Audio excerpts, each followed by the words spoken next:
नमस्ते, मैं हूं किशोर अजवाणी। घड़ी इशारा कर रही है 9 बजे रात का वक्त। 100 बात की एक बात का 100 बात की एक बात में आज अमेरिका की तरफ से लगातार बढ़ रहे दबाव के बीच ईरान ने हमास का साथ छोड़ दिया और साफ कर दिया कि वो जंग में अपनी सेना कतई नहीं भेजेगा।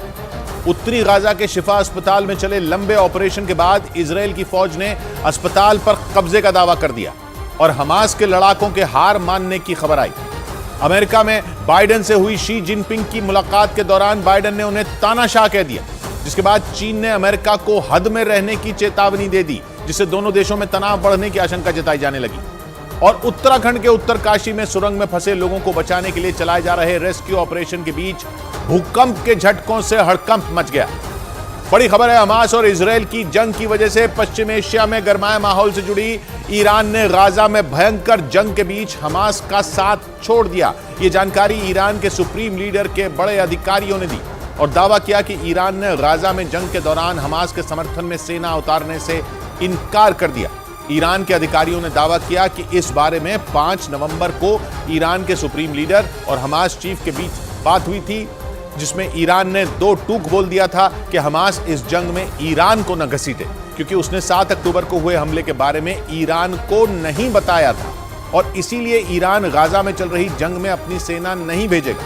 हालांकि ईरान ने हमास को राजनीतिक और नैतिक समर्थन देने का वादा किया, लेकिन जंग में अपनी सेना भेजने से इनकार कर दिया। यह दावा ईरान के सुप्रीम लीडर के बड़े अधिकारियों ने किया, जिसका मतलब यह हुआ कि ईरान ने ऐन वक्त पर हमास का साथ छोड़ दिया, क्योंकि इजरायल की सेना ने उत्तरी गाजा में हमास के पांव उखाड़ने का दावा किया। उसने हमास के कमांड सेंटर तक पर कब्जा कर लिया। हमास की संसद तक में इजरायल का झंडा फहरा दिया गया। यानी उत्तरी गाजा में धीरे धीरे हमास कमजोर पड़ने लगा और ऐसे वक्त में उसे ईरान की मदद की जरूरत थी। लेकिन ईरान ने ऐन वक्त पर हमास को धोखा दे दिया, क्योंकि ईरान के supreme leader Ayatollah Ali Khamenei के बड़े अधिकारियों ने दावा किया कि ईरान ने गाजा में अपनी सेना भेजने से इनकार कर दिया। उनके मुताबिक हमास चीफ इस्माइल हानिया और खामनेई की 5 नवंबर को मुलाकात हुई थी, जिसमें खामनेई ने हानिया से 2 टूक बोल दिया था कि वो ईरान को इस जंग में न घसीटें और वो इस जंग में ईरान की सेना नहीं भेजेंगे। जबकि इस मुलाकात के बाद हमास को ईरान से और हथियार मिलने की उम्मीद थी, लेकिन ईरान के ऐन वक्त पर मुकरने से हमास की मुश्किल बढ़ गई, क्योंकि ईरान 7 अक्टूबर के बाद से लगातार इजरायल के खिलाफ हमले बोल रहा। यही नहीं, ईरान उसके खिलाफ बोल रहा है, यही नहीं, उसने इजरायल के खिलाफ जंग के कई मोर्चे खुलने की धमकी भी दी थी। लेकिन अचानक ईरान पलट गया, क्योंकि उसने गाजा की जंग से अपने हाथ पीछे खींच लिए और हमास को केवल राजनीतिक और नैतिक समर्थन देने का ऐलान किया। यह दावा ईरान के सुप्रीम लीडर के कुछ करीबी अधिकारियों ने किया। हमास चीफ और ईरान के सुप्रीम लीडर की 5 नवंबर को मुलाकात हुई और खबर आई कि हमास चीफ ने इस दौरान ईरान से हथियार मांगे, लेकिन ईरान ने हमास चीफ को ऐसा झटका दिया कि उसे इसकी उम्मीद भी नहीं रही होगी, क्योंकि 7 अक्टूबर के बाद से ईरान लगातार इजरायल के खिलाफ आग उगल रहा है। उसने इजरायल को जंग के अलग अलग मोर्चे खुलने की धमकी भी दी। लेकिन जंग के 40 दिन बीतने के बाद खबर आई कि ईरान ने हमास को अकेला छोड़ दिया और तर्क दिया कि हमास ने 7 अक्टूबर के हमले से पहले ईरान को जानकारी नहीं दी थी। ईरान के अधिकारियों का यह दावा चौंकाने वाला था, क्योंकि ईरान ने 7 अक्टूबर के बाद लगातार इजरायल को निशाने पर लिया। लेकिन अब वो कह रहा है कि उसे हमास के इजरायल पर 7 अक्टूबर को किए गए हमले के बारे में पता ही नहीं था और इसीलिए हमास उसे जंग में न घसीटे। कम से कम ईरान के कुछ बड़े अधिकारियों ने तो यही दावा किया। ईरान के अधिकारियों के मुताबिक खामनेई ने हमास चीफ से साफ साफ कहा कि हमास ने 7 अक्टूबर के हमले के बारे में ईरान को कुछ नहीं बताया था, इसलिए ईरान उसकी तरफ से इस जंग का हिस्सा नहीं बनेगा। जिसका मतलब यह हुआ कि ईरान ने साफ कर दिया कि वो इजरायल से सीधी जंग नहीं लड़ेगा, जबकि इससे पहले उसने मुस्लिम देशों से इजरायल का बहिष्कार करने की अपील की थी। यही नहीं, इजरायल ने दावा किया कि 7 अक्टूबर से पहले ईरान हमास के लड़ाकों को हथियार बनाने की ट्रेनिंग देना चाहता था और उसके पास इसके सबूत भी हैं, क्योंकि इजरायल के अधिकारियों ने दावा किया कि उसे हमास के लड़ाकों की ट्रेनिंग से जुड़े कुछ दस्तावेज मिले, जो गाजा के बाहर हमास के एक ट्रक में रखे कंप्यूटर में मौजूद थे। और उन्हीं दस्तावेजों के आधार पर इजरायल ने आरोप लगाया कि ईरान 7 अक्टूबर से पहले हमास के लड़ाकों को ट्रेनिंग देना चाहता था, जिसमें वो उन्हें हथियार बनाना भी सिखाने वाला था। यही नहीं, इजराइल ने दावा किया कि 7 अक्टूबर को हमास के जिन लड़ाकों ने दक्षिण इजराइल पर हमला किया था, उन्हें ट्रेनिंग ईरान में ही मिली। और इजरायल के इन दावों में अमेरिका ने भी उसका साथ दिया था, क्योंकि अमेरिका ने दावा किया था कि हमास के लड़ाकों ने हमले से करीब 1 महीने पहले ईरान में ट्रेनिंग ली थी। ये दावा अमेरिकी अखबार वॉल स्ट्रीट जर्नल ने किया था और अपनी रिपोर्ट में लिखा था कि हमास के लड़ाकों को ट्रेनिंग और फंडिंग दोनों ईरान से मिली थी। क्योंकि अमेरिकी अखबार वॉल स्ट्रीट जर्नल ने दावा किया था कि हमास के लड़ाकों ने हमले से करीब 1 महीने पहले सितंबर में ईरान में ट्रेनिंग ली थी, जिनकी संख्या 500 थी और इन 500 लड़ाकों को हमास से ट्रेनिंग और फंडिंग दोनों मिली थी। लेकिन जंग के 40 दिन बाद ईरान से जुड़ा ऐसा दावा सामने आया जिसने पूरी कहानी ही पलट दी, क्योंकि नए दावे के मुताबिक ईरान को 7 अक्टूबर के हमले के बारे में पता ही नहीं था और अब तो वो हमास की तरफ से जंग लड़ने से भी इनकार कर रहा है, जो गाजा में चल रही भयंकर जंग के बीच हमास के लिए तगड़ा झटका है। और माना जा रहा है कि ईरान ने अमेरिका के दबाव में ऐसा किया, क्योंकि अमेरिका ने ईरान के पास ओमान की खाड़ी में अपना खतरनाक जंगी जहाज तैनात कर दिया, जो ईरान के पूर्वी और मध्य हिस्से में हाहाकार मचा सकता है। क्योंकि पश्चिमी मीडिया ने दावा किया कि अमेरिका का खतरनाक जंगी जहाज ईरान के पास ओमान की खाड़ी में पहुंच चुका है और ईरान की सीमा से केवल 300 किलोमीटर दूर खड़ा है। पश्चिमी मीडिया ने दावा किया कि ओमान की खाड़ी में तैनात अमेरिका के जंगी जहाज पर कई लड़ाकू विमान और मिसाइलें तैनात हैं, जो ईरान के पूर्वी और मध्य हिस्से को तबाह कर सकती हैं। इसके अलावा अमेरिका ने अपना एक जहाज साइप्रस के पास तैनात कर दिया। तो वहीं अमेरिका का B-1 बॉम्बर तुर्की के पास लाल सागर में तैनात कर दिया गया। मतलब ये कि लाल सागर और ओमान की खाड़ी में अमेरिका के जंगी जहाज पहुंच गए और ईरान को घेरने की तैयारी कर ली, क्योंकि ईरान की सीमा तुर्की से लगती है और फारस की खाड़ी और ओमान की खाड़ी तो ईरान की 1770 किलोमीटर लंबी दक्षिणी सीमा बनाती है, जहां अमेरिका के ताकतवर जंगी जहाज पहुंच चुके हैं। इसलिए यह माना जा रहा है कि ईरान की हमास की मदद करने से पीछे हटने की वजह अमेरिका का दबाव भी हो सकता है, क्योंकि अमेरिका लगातार इस कोशिश में है कि ईरान पश्चिम एशिया में इजरायल के खिलाफ खेमेबंदी को रोक दे, जिसका सबसे बड़ा उदाहरण अमेरिका के सैन फ्रांसिस्को में हुई शी जिनपिंग और जो बाइडेन की मुलाकात है। क्योंकि इजरायल के मीडिया ने दावा किया कि इस मुलाकात में अमेरिका ने खुलकर चीन से बोल दिया कि वो ईरान को पश्चिम एशिया का माहौल बिगाड़ने से रोके। इजरायल के मीडिया ने अमेरिका के एक अधिकारी के बयान के आधार पर शी जिनपिंग और बाइडेन की मुलाकात से जुड़ा ये दावा किया और जानकारी दी कि गाजा की जंग के मुद्दे पर बात करते हुए ज्यादातर समय शी जिनपिंग चुप थे, लेकिन बाइडेन ने उनसे दो टूक बोल दिया कि वो ईरान पर दबाव बनाए और उससे कहें कि ईरान इजरायल और हमास के झगड़े की आग में घी न डाले, क्योंकि पश्चिम एशिया में इजरायल के खिलाफ माहौल बनाने में जुटे ईरान के सिर पर चीन का ही हाथ है और गाजा में जंग शुरू होने के बाद उसने इजरायल का विरोध भी किया था। माना जा रहा है इसीलिए बाइडेन ने शी जिनपिंग से ईरान के बारे में बात की और चीन से कहा कि वो ईरान को समझाए, क्योंकि ईरान चीन के लिए पश्चिम एशिया में घुसने का जरिया है, जिसे उसने अपनी विस्तारवादी नीति का हिस्सा बनाया और ईरान ने चीन के प्लान का हिस्सा बनकर पश्चिम एशिया में मुस्लिम देशों वाला कार्ड खेल दिया। जो गाजा में जंग शुरू होते ही ऐसा चला कि पूरे पश्चिमी एशिया का माहौल अमेरिका के खिलाफ होने लगा, जिसके बाद अमेरिका ने भी पश्चिम एशिया में अपना दांव चला और ईरान को अपनी सेना की ताकत दिखानी शुरू कर दी। साथ ही उसने ईरान के पीछे रहकर गेम खेलने वाले चीन को भी बता दिया कि उसे पश्चिम एशिया में उसकी चाल की खबर है, जिसे फेल करने के लिए बाइडेन ने सीधा शी जिनपिंग से ही बात कर ली और सैन फ्रांसिस्को में मुलाकात के बाद गाजा जंग से जुड़ा बयान दे डाला। I have been deeply involved in moving on the hostage negotiation, mildly hopeful. जिसका मतलब ये हुआ कि अमेरिका ने चीन के जरिए ईरान तक संदेश पहुंचा दिया और उस पर दबाव बनाना शुरू कर दिया। इसी बीच खबर आई कि ईरान ने हमास के समर्थन में गाजा में सेना उतारने से इनकार कर दिया, जिसके बाद लगने लगा कि ईरान दबाव में, क्योंकि पश्चिम एशिया में राज करने की उसकी हर चाल उल्टी पड़ती नजर आ रही। क्योंकि सऊदी अरब में हुए मुस्लिम देशों के सम्मेलन में कई मुस्लिम देश ईरान के प्रस्ताव के खिलाफ खड़े हो गए और उन्होंने ईरान का इजरायल के बहिष्कार का प्रस्ताव नहीं माना। ये दावा इजरायल के मीडिया ने किया और बताया कि ईरान का प्रस्ताव ठुकराने वाले देशों में अरब देश भी शामिल हैं, क्योंकि उसे चिंता है कि इजरायल और हमास की जंग की आड़ में ईरान पश्चिम एशिया में मुस्लिम देशों का नेता बन जाएगा, जिससे सऊदी अरब और संयुक्त अरब अमीरात जैसे मुस्लिम देशों का बैठे बिठाए नुकसान हो जाएगा। क्योंकि भले ही इन देशों के बीच की अनबन गाजा की जंग की वजह से कुछ कम हो गई हो, लेकिन वो इजरायल से सारे रिश्ते नहीं तोड़ना चाहते, क्योंकि सऊदी अरब और संयुक्त अरब अमीरात जैसे मुस्लिम देशों के लिए इजरायल अमेरिका से रिश्ते बेहतर करने का जरिया है और इसलिए सऊदी अरब में हुए मुस्लिम देशों के सम्मेलन में उन्होंने इजरायल से बातचीत का रास्ता खुला होने का संकेत दिया। यानी ये देश अमेरिका और इजरायल से सीधी दुश्मनी नहीं करना चाहते और इसीलिए उन्होंने ईरान से एक तय दूरी बनाए रखी और संदेश दे दिया कि आंखें बंद करके ईरान की वो हर बात नहीं मानेंगे। यानी ईरान की चाल उल्टी पड़ने लगी और मुस्लिम देशों में फूट दिखी, जिसका मतलब ये हुआ कि अमेरिका का पश्चिम एशिया में ईरान को रोकने का प्लान कामयाब हो सकता है, जिसका संकेत भी मिला क्योंकि ईरान ने हमास का साथ देने से ही इनकार कर दिया। यही नहीं, हिजबुल्लाह भी इजरायल से सीधी जंग लड़ता नहीं दिख रहा। यानी जिन दो संगठनों के दम पर ईरान इजरायल को घेरना चाहता था वो बैकफुट पर आ गए। हमास की मदद करने से तो खुद ईरान ने ही इनकार कर दिया, जिसे उसका अमेरिकी दबाव में लिया गया फैसला माना गया। बड़ी खबर आई गाजा से। इजराइल की सेना ने दावा किया कि उसने हमास के प्रमुख इस्माइल हानिया के घर को तबाह कर दिया।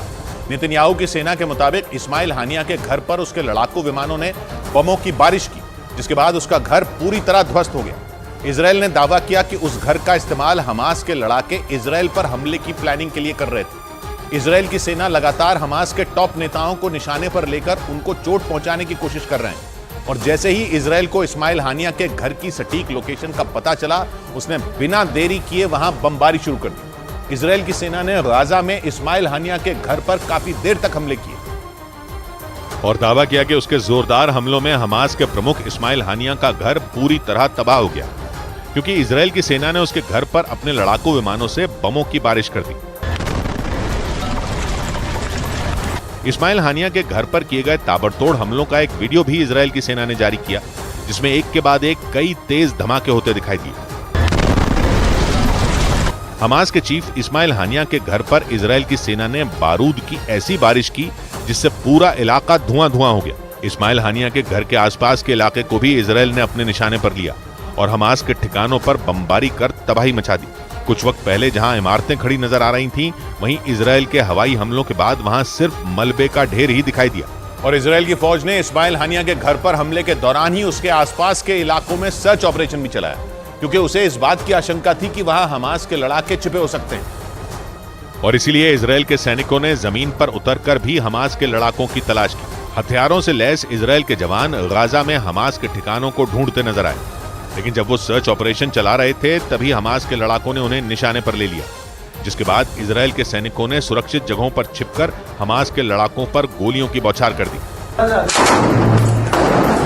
इजराइल की सेना ने हमास के ठिकानों पर जमीनी हमले तो किए ही, साथ ही आसमान से भी बम बरसाए।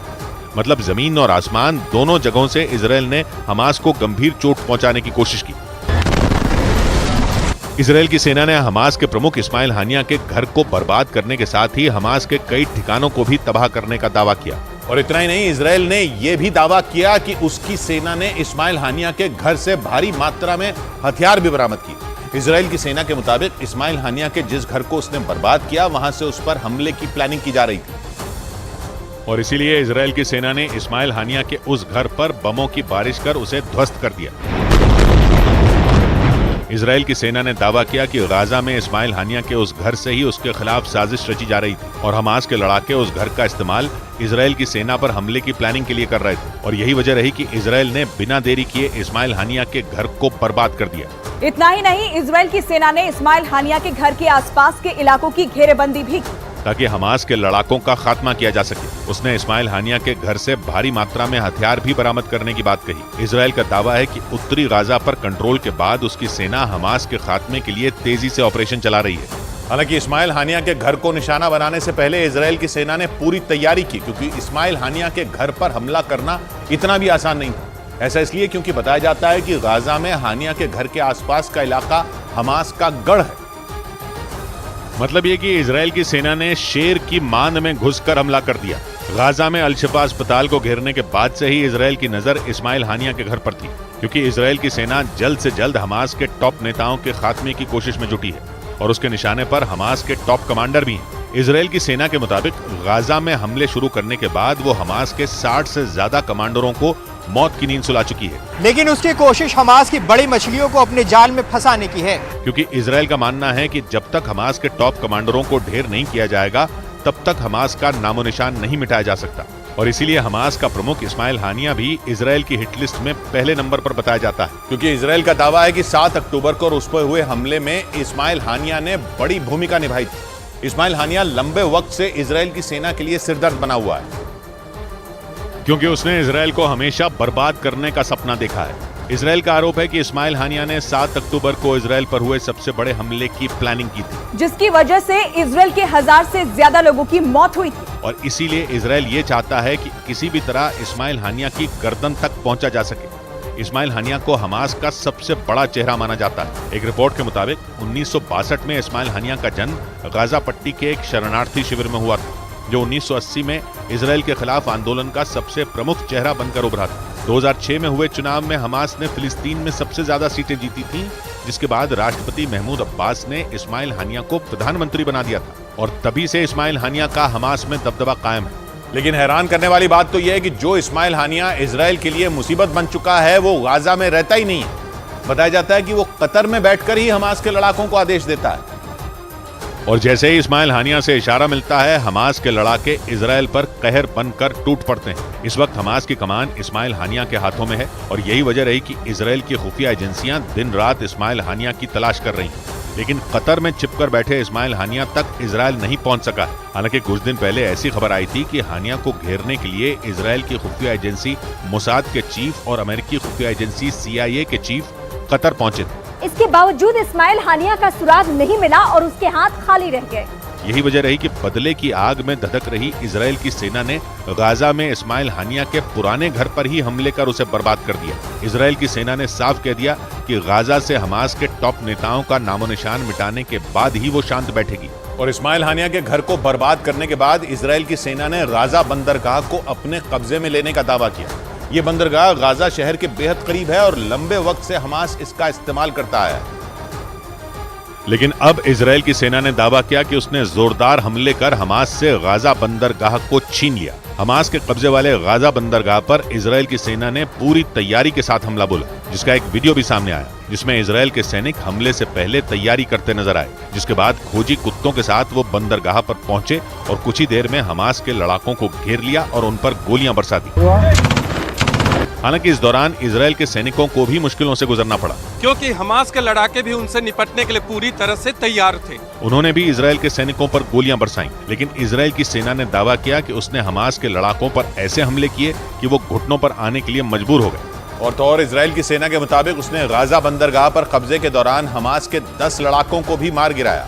इतना ही नहीं, वहां आसपास की दूसरी इमारतों में छिपे हमास के लड़ाकों पर भी इजराइल के सैनिकों ने धावा बोल दिया ताकि गाजा बंदरगाह पर हमास की छाया भी न पड़े। इसीलिए इजराइल की सेना ने बंदरगाह के आसपास मौजूद दूसरी इमारतों को भी घेर कर उनकी तलाशी ली और जहां उन्हें हमास के लड़ाके दिखे उन पर गोलियां बरसाईं। इजराइल ने दावा किया कि उसने बंदरगाह पर कब्जे के दौरान हमास के 10 लड़ाकों को भी मार गिराया। गाजा बंदरगाह गाजा शहर के बेहद करीब है। फिलिस्तीनी इसका इस्तेमाल मछली पकड़ने के लिए करते थे, लेकिन अब इजराइल की सेना ने इसी बंदरगाह को पूरी तरह अपनी मुट्ठी में करने का दावा किया। दावा यह भी किया गया कि हमास के लड़ाके इसका इस्तेमाल बाहर से हथियार मंगवाने के लिए भी करते थे, जिसकी वजह से इजराइल की मुश्किलें बढ़ रही थी। और इजराइल के मुताबिक गाजा बंदरगाह पर कब्जे के दौरान ही हमास की 10 सुरंगों को भी बर्बाद कर दिया गया। बताया गया कि हमास के लड़ाके उन सुरंगों का इस्तेमाल छिपने के लिए कर रहे थे। लेकिन बंदरगाह पर कब्जे के बाद जैसे ही इजराइल की सेना की नजर उन सुरंगों पर पड़ी, उसने बिना देर किए उन्हें तबाह कर दिया। इजराइल की सेना के मुताबिक हमास के लड़ाके गाजा बंदरगाह पर हमलों की ट्रेनिंग भी ले रहे थे। इतना ही नहीं, बताया गया कि हमास के जिन लड़ाकों ने 7 अक्टूबर को इजराइल में कहर ढाया था, उनमें कई लड़ाकों की ट्रेनिंग गाजा बंदरगाह पर ही हुई थी। मतलब बंदरगाह की आड़ लेकर हमास ने दुनिया की आंखों में धूल झोंका और यही वजह रही कि इजराइल की सेना ने गाजा बंदरगाह पर पूरी तरह कब्जा कर लिया। गाजा बंदरगाह पर इजराइल के टैंक दौड़ते दिखाई दिए। मतलब हमास को चोट पहुंचाते हुए इजराइल की सेना तेजी से गाजा के इलाकों को अपनी मुट्ठी में कर रही है। बड़ी खबर आई अल शिफा अस्पताल में इजरायली सेना के हमले से जुड़ी हुई। इजराइल की सेना ने दावा किया कि अल शिफा अस्पताल में ताबड़तोड़ हमलों से घबराकर हमास ने हार मान ली। दावा है कि अल शिफा अस्पताल पर इजराइल की सेना का पूरी तरह कंट्रोल हो चुका है, जिसके बाद उसके सैनिक इस अस्पताल के चप्पे चप्पे की तलाशी लेने में जुटे हैं, क्योंकि इजराइल यह आरोप लगा चुका है कि गाजा का सबसे बड़ा अस्पताल हमास का कमांड सेंटर है और इस अस्पताल के नीचे बनी सुरंगों में हमास के कई लड़ाके छिपे हो सकते हैं, जिसके लिए इजराइल की सेना कई दिनों से वहां सैन्य ऑपरेशन चला रही। अल शिफा अस्पताल में घुसने के बाद इजरायली सैनिकों ने वहां की कई इमारतों और बेसमेंट में लड़ाकों की तलाश शुरू कर दी। इससे पहले इजराइल की सेना ने भीषण जंग के बाद इस अस्पताल पर कब्जा करने का दावा किया, जिसके लिए इजराइल की सेना ने बहुत बड़ा अभियान चलाया। उसके सैनिक टैंक और बुलडोजर लेकर अल शिफा अस्पताल परिसर के अंदर घुस गए, जिसके बाद वहां भीषण लड़ाई हुई। लेकिन दावा है कि इजरायली सैनिकों के हमलों से घबराकर हमास के लड़ाकों ने अपनी हार मान ली, यानी लड़ाके या तो इजराइल के हमलों में मारे गए या वहां से भाग खड़े हुए। ये अस्पताल उत्तरी गाजा में मौजूद है, जो पिछले कई दिनों से जंग का केंद्र बना हुआ है। इजरायली सेना पिछले हफ्ते से ही वहां बहुत बड़ा ऑपरेशन चला रही है। उसके सैनिकों ने अल शिफा अस्पताल को पहले से ही घेर रखा था। और फिर मौका देखकर वो पूरी तैयारी के साथ अस्पताल परिसर में घुस गए। अल शिफा अस्पताल प्रशासन के मुताबिक उन्हें इजरायली सेना की तरफ से अपनी जान बचाने के लिए आधे घंटे का वक्त दिया गया था, जिसके बाद नेतन्याहू के सैनिक हमला करते हुए अंदर पहुंच गए और अल शिफा अस्पताल के अंदर पहुंचते ही इजरायल की सेना ने सर्च ऑपरेशन शुरू कर दिया। उसके सैनिक अस्पताल की अलग अलग इमारतों में पूरी सावधानी के साथ दाखिल हुए, क्योंकि इजरायल ये आरोप लगाता रहा है कि अल शिफा अस्पताल हमास का कमांड सेंटर है और हमास ने उसके नीचे सुरंगों का जाल बना रखा है। ऐसे में इजरायली सैनिक धीरे धीरे वहां की अलग अलग इमारतों में घुसते दिखाई दिए। इस दौरान उन्होंने वहां के कई कमरों से हथियारों का जखीरा मिलने का दावा किया। Grenades in here, of course uniformed, and all of this was hidden very conveniently. इसी तरह कई दूसरे कमरों से हथियार और आत्मघाती हमलों में इस्तेमाल होने वाली कई जैकेट भी बरामद की गई। इजरायल ने दावा किया कि हमास के लड़ाके लंबी जंग की तैयारी में थे, लेकिन ताबड़तोड़ हमलों ने उनके प्लान पर पानी फेर दिया। हालांकि अल शिफा अस्पताल पर कब्जे का दावा करने के बावजूद इजरायली सैनिकों ने वहां अपना अभियान खत्म नहीं किया, क्योंकि माना जा रहा है कि अब भी अस्पताल के नीचे बनी सुरंगों में हमास के लड़ाके छिपे हो सकते हैं, जो कभी भी इजरायली सैनिकों के लिए काल बन सकते हैं। इसी वजह से इजरायल ने अपनी मुहिम जारी रखी और उसने अल शिफा अस्पताल में छिपे हमास के लड़ाकों पर हमले जारी रखे। इजरायल ने आशंका जताई कि वहां अब भी कई लड़ाके सुरंगों में छिपे हो सकते हैं, जिसके लिए इजरायल की सेना अल शिफा अस्पताल में कोने कोने की तलाशी ले रही है। खबर है कि अस्पताल की नींव तक की जांच की जा रही है कि कहीं किसी कोने में हमास की सुरंगों का दरवाजा तो नहीं खुलता, क्योंकि इजरायल ये मानता है कि वहां हमास का बड़ा कमांड सेंटर है। इसी वजह से उसने हमला करने के साथ वहां सुरंगों को ढूंढकर उन्हें तबाह करने का भी अभियान तेज कर दिया। सऊदी अरब के टीवी चैनल अल अरबिया के मुताबिक इजरायल की सेना अल शिफा अस्पताल में बड़ी संख्या में टैंक और बुलडोजर के साथ पहुंची। इजरायल की सेना वहां D9 बुलडोजर का इस्तेमाल कर रही है, जो एक बख्तरबंद बुलडोजर है जिस पर मिसाइलों और बारूदी सुरंगों का भी कोई असर नहीं होता।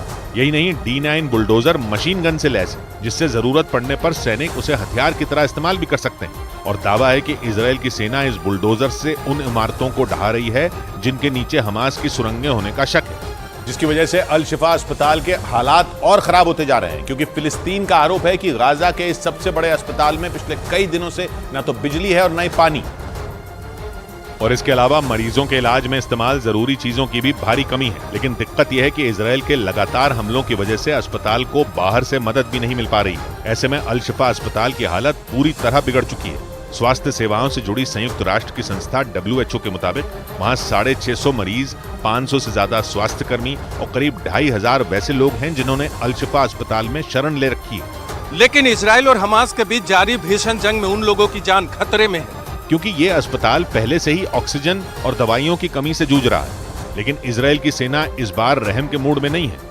उसने फिर साफ कर दिया कि जब तक अल शिफा अस्पताल में मौजूद हमास के सभी लड़ाकों को मार नहीं दिया जाता, तब तक ये ऑपरेशन जारी रहेगा। और इजरायल की इस मुहिम में अमेरिका एक बार फिर उसके साथ खड़ा दिखा।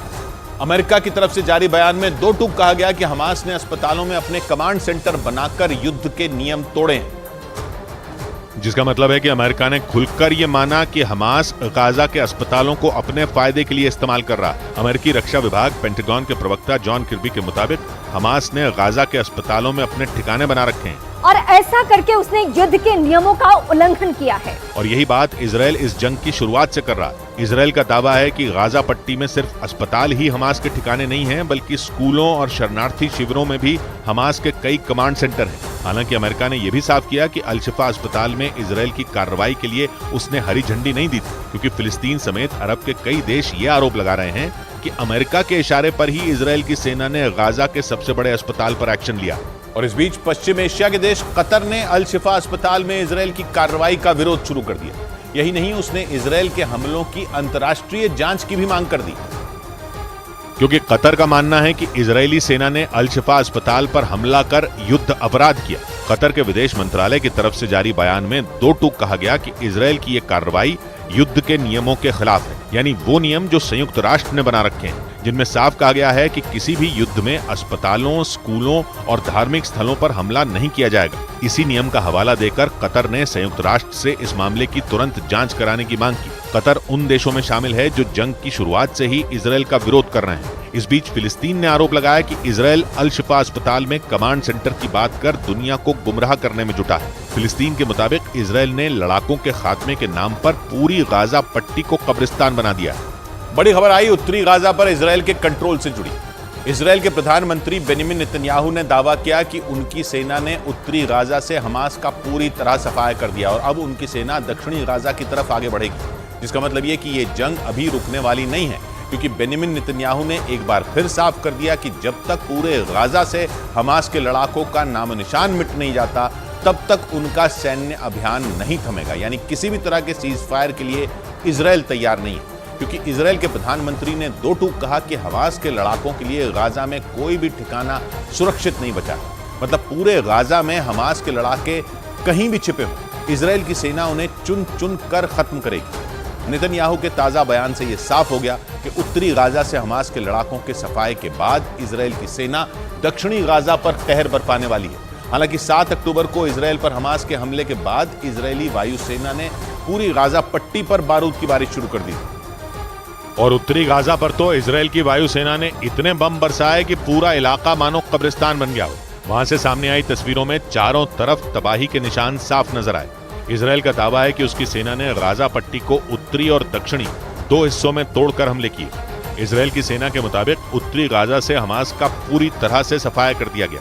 ये वही इलाका है जहां से 7 अक्टूबर को हमास के लड़ाकों ने इजरायल में घुसकर सबसे ज्यादा कोहराम मचाया था। लेकिन इजरायल की सेना की तरफ से दावा किया गया कि हमास के गढ़ में घुसकर उसके एक एक ठिकाने को ध्वस्त किया गया और अब उसके निशाने पर दक्षिणी गाजा में हमास के ठिकाने और उसकी सुरंगें हैं, जिसका मतलब यह है कि इजरायल की सेना का अगला कदम और ज्यादा भयानक होने वाला है, क्योंकि इजरायल की सेना को इस बात की आशंका है कि हमास के कई लड़ाके उत्तरी गाजा से दक्षिणी गाजा में जाकर छिप गए हैं, जिनके खात्मे के लिए इजरायल की सेना उत्तरी गाजा की तरह दक्षिणी गाजा में भी जमीनी ऑपरेशन शुरू कर सकती है। गाजा का ये इलाका दक्षिण पश्चिम में मिस्र से सीमा साझा करता है और उसके पूर्व में भूमध्य सागर है। हालांकि गाजा के दक्षिणी हिस्से में इजरायल की सेना पहले से ही हवाई हमले कर रही है, क्योंकि इजरायल की सेना का मकसद सिर्फ उत्तरी गाजा से नहीं बल्कि पूरे गाजा से हमास के खात्मे का है, ताकि हमास इजरायल के खिलाफ फिर कभी सिर न उठा सके। इजरायल के मीडिया के मुताबिक उत्तरी गाजा की तरह ही दक्षिणी गाजा में भी इजरायल ने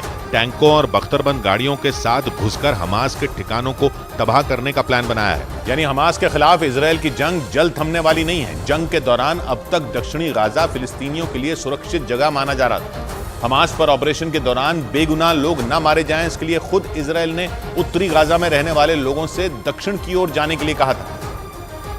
और तो और उत्तरी गाजा से लोगों को निकालने के लिए इजरायल ने सुरक्षित रास्ता भी बनाया था। खबरों के मुताबिक हमास के सफाए के लिए 26 अक्टूबर को जमीनी हमले शुरू करने से पहले ही इजरायल की सेना ने गाजा को 2 टुकड़ों में बांटने की रणनीति बना ली थी, ताकि 41 किलोमीटर लंबे एक हिस्से पर बमों की बारिश करके हमास के ठिकानों को तबाह कर दिया जाए और दूसरे हिस्से में आम फिलिस्तीनियों को सुरक्षित पहुंचाया जाए, क्योंकि करीब 23 लाख आबादी वाले गाजा की आधी आबादी जंग से पहले उत्तरी गाजा में रह रही थी। लेकिन जंग छिड़ने के बाद लाखों लोग जान बचाने के लिए दक्षिणी गाजा की तरफ पलायन कर गए, जबकि इजरायल का दावा है कि दक्षिणी गाजा में भी हमास के कई ठिकाने उसके रडार पर हैं और जल्द ही उत्तरी गाजा की तरह वहां भी बड़ा ऑपरेशन शुरू कर दिया जाएगा। लेकिन जानकारों का मानना है कि गाजा से हमास को पूरी तरह खत्म करना इजरायल के लिए इतना भी आसान नहीं होगा, क्योंकि हमास के पीछे ईरान समेत कई मुस्लिम देशों की ताकत है।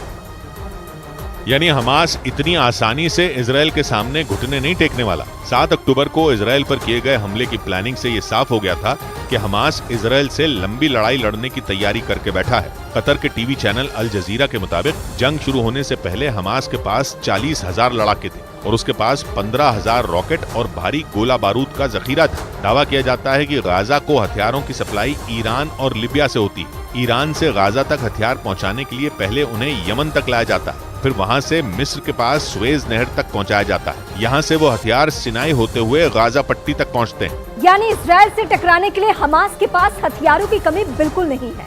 हालांकि जंग की शुरुआत के बाद से ही इजरायल ने पूरे गाजा की घेरेबंदी कर रखी है, चुनकर हमास के हथियारों के गोदामों और ठिकानों को तबाह कर रही है। इस बीच इजरायल की मदद कर रहे अमेरिका के राष्ट्रपति बाइडेन ने भी दो टूक कह दिया कि ये जंग हमास के खत्म होने के बाद ही रुकेगी।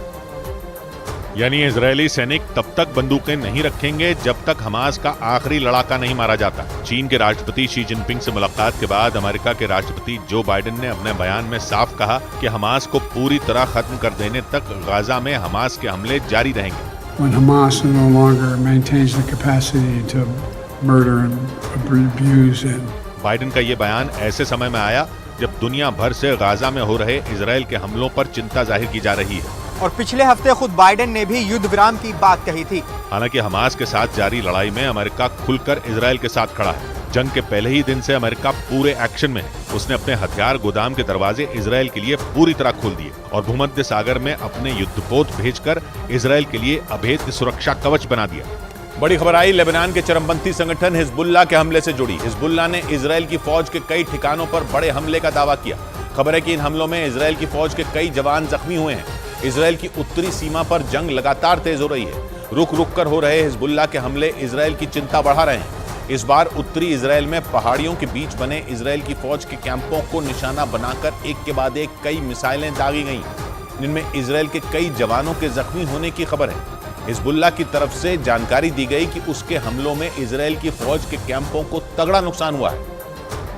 हालांकि इजराइल की फौज ने इस पर कोई जानकारी नहीं दी। 7 अक्टूबर के बाद से ही इजराइल की उत्तरी सीमा पर लेबनान में बैठे हिजबुल्लाह के लड़ाके इजराइल की फौज पर हमले कर रहे हैं। इजराइल की फौज भी हिजबुल्लाह के हमलों का मुंहतोड़ जवाब दे रही है। लेकिन उत्तरी गाजा पर इजराइल की फौज के कंट्रोल की खबर के बाद से ही उत्तरी मोर्चे पर जंग तेज हो गई। पिछले 3 दिन से हिजबुल्लाह लगातार इजराइल की सेना के ठिकानों पर हवाई हमले कर रहा है। माना जा रहा है कि इस बार हुए हिजबुल्लाह के हमलों में उसका टारगेट इजराइल की फौज के हथियार थे, ताकि इजराइल की फौज की कमर तोड़ी जा सके। हालांकि उत्तरी मोर्चे पर इजराइल की फौज 7 अक्टूबर के बाद से ही जंग के लिए पूरी तरह तैयार है। इसीलिए उसने लेबनान सीमा के पास करीब 5 किलोमीटर का इलाका खाली करवा लिया था। और तभी से हिजबुल्लाह से इजराइल की फौज की जंग जारी है। हिजबुल्लाह के हमलों से पहले लेबनान में इजराइल की तरफ से दागी गई मिसाइलें भी गिरी। न्यूज़ 18 की टीम के सामने ही इजराइल के हमलों की वजह से वहां 25 से ज्यादा धमाके हो गए। देखिए देखिए देखिए देखिए, ये ताजा हमला, बिल्कुल ताजा हमला। ये देखिए किस तरह से, ये देखिए। खबर है कि 7 अक्टूबर के बाद से ही इजराइल बॉर्डर के पास के लेबनान के इलाकों में हड़कंप मचा हुआ है। वहां किसी भी पल गिरने वाली इजराइल की मिसाइलों के कारण दहशत का माहौल बना हुआ है। इजराइल की फौज का दावा है कि वो 7 अक्टूबर के बाद से अब तक हिजबुल्लाह के 200 से ज्यादा आतंकियों को मौत के घाट उतार चुकी है। लेकिन हिजबुल्लाह के हमले थमने का नाम नहीं ले रहे। लेबनान के चरमपंथी संगठन हिजबुल्लाह को ईरान का समर्थन हासिल है। हमास के मुकाबले हिजबुल्लाह कहीं ज्यादा ताकतवर है। उसके पास खतरनाक हथियार है। मिसाइलें ही नहीं बल्कि अब तक तो हिजबुल्लाह के हाथों में रूस की एंटी शिप मिसाइलें तक पहुंच चुकी हैं। इसीलिए इजराइल भी हिजबुल्लाह और हमास के साथ एक साथ जंग लड़ने का जोखिम नहीं उठाना चाहता। इजराइल की उत्तरी सीमा पर तेज हो रही जंग के बीच नेतन्याहू ने एक दिन पहले ही हिजबुल्लाह से लड़ने के प्लान की जानकारी दी थी। नेतन्याहू ने कहा था कि हमास का अंत करने के बाद वो हिजबुल्लाह के सफाई के प्लान पर काम करेंगे। लेकिन लगातार तेज हो रहे हिजबुल्लाह के हमलों से इजराइल का प्लान फेल होता दिख रहा है। मतलब ये कि हिजबुल्लाह के लड़ाके इजराइल की फौज को संभलने का वक्त नहीं देना चाहते। हिजबुल्लाह के ताबड़तोड़ मिसाइल हमले साफ कर रहे हैं कि उत्तरी सीमा पर जंग का दूसरा मोर्चा कभी भी खुल सकता है। ब्रेकिंग न्यूज आ रही है जर्मनी से। वहां हिजबुल्लाह पर बड़ी कार्रवाई की गई है। जर्मनी की पुलिस ने लेबनान के चरमपंथी संगठन हिजबुल्लाह के 54 ठिकानों पर छापे मारने का दावा किया। जर्मनी के गृह मंत्रालय ने बयान जारी कर यह जानकारी दी है कि हिजबुल्लाह और उससे जुड़े कुछ और संगठनों पर कार्रवाई की गई। ये छापेमारी जर्मनी के कई शहरों में एक साथ किए जाने की खबर है। जावेद हमारे साथ लेबनान से जुड़ रहे हैं। जावेद, लेबनान में क्या खबर आ रही है इस पर? किशोर, देखिए जर्मनी के गृह मंत्रालय ने बहुत बड़ी जानकारी दी है कि हिजबुल्लाह से संबंध रखने के मामले में अलग अलग जगहों पर रेड की गई है। करीब 54 प्रॉपर्टी ऐसी हैं 7 राज्यों में जहां पर ये छापेमारी की गई है। देखिए हैम्बर्ग इस्लामिक सेंटर और उससे जुड़े 5 संगठनों के यहां अलग अलग राज्यों में छापेमारी की गई है। और देखिए अभी तक जो जानकारी है उसके मुताबिक कोई गिरफ्तारी हालांकि इसमें नहीं हुई है, लेकिन कुछ ऐसे महत्वपूर्ण दस्तावेज और सबूत इकट्ठा जरूर किए हैं जर्मनी पुलिस ने, जो कि इस बात की तस्दीक करते हैं कि हिजबुल्लाह के साथ इन लोगों का ताल्लुक था। और आपको बता दें कि जो हिजबुल्लाह और इजराइल की जंग है वो इस वक्त भीषण दौर में है। तो ऐसे में कई दूसरे देश हैं जो कि बहुत सक्रिय हैं कि कहीं हिजबुल्लाह और जो दूसरे संगठन हैं कि वो कहीं पर किसी तरह की कार्रवाई को अंजाम न दें। जी, उधर यमन के हूथी लड़ाकों ने भी इजराइल पर हमले तेज कर दिए। अमेरिका ने दावा किया कि उसकी नौसेना ने लाल सागर के ऊपर मंडरा रहे यमन के हूथी लड़ाकों के ड्रोन को मार गिराया। अमेरिका के रक्षा विभाग पेंटागन के मुताबिक हूथी लड़ाकों का यह ड्रोन लाल सागर में एक जहाज की तरफ बढ़ रहा था, लेकिन लाल सागर में तैनात उसके युद्धपोत ने उस ड्रोन को इंटरसेप्ट किया और मार गिराया। पेंटागन के मुताबिक जिस ड्रोन को उनकी नौसेना ने ढेर किया वो यमन से उड़ा था और दक्षिण लाल सागर में एक जहाज की तरफ बढ़ रहा था। पेंटागन ने बताया कि लाल सागर में तैनात अमेरिकी जहाजों की सुरक्षा को देखते हुए उन्होंने ये कदम उठाया, क्योंकि पिछले हफ्ते हूथी विद्रोहियों ने अमेरिका के ताकतवर ड्रोन MQ-9 रीपर को यमन के हवाई इलाके में मार गिराने का दावा किया था। हूथी विद्रोहियों ने आरोप लगाया था कि अमेरिका का वो ड्रोन इजरायल के लिए जासूसी कर रहा था, क्योंकि हमास के साथ जारी युद्ध में अमेरिका खुलकर इजरायल के साथ खड़ा है और उसने इजरायल की सुरक्षा के लिए भूमध्य सागर और लाल सागर में अपने युद्धपोत तक तैनात कर रखे हैं। लेकिन गाजा पर इजरायल के हमलों से बौखलाए हूथी विद्रोहियों ने अमेरिका और इजरायल को लाल सागर में हमले की खुली धमकी दे दी। एक रोज पहले हूथी विद्रोहियों ने ऐलान किया कि अगर गाजा पर इजरायल के हमले नहीं रुके तो लाल सागर में इजरायल के जहाजों को डुबो दिया जाएगा।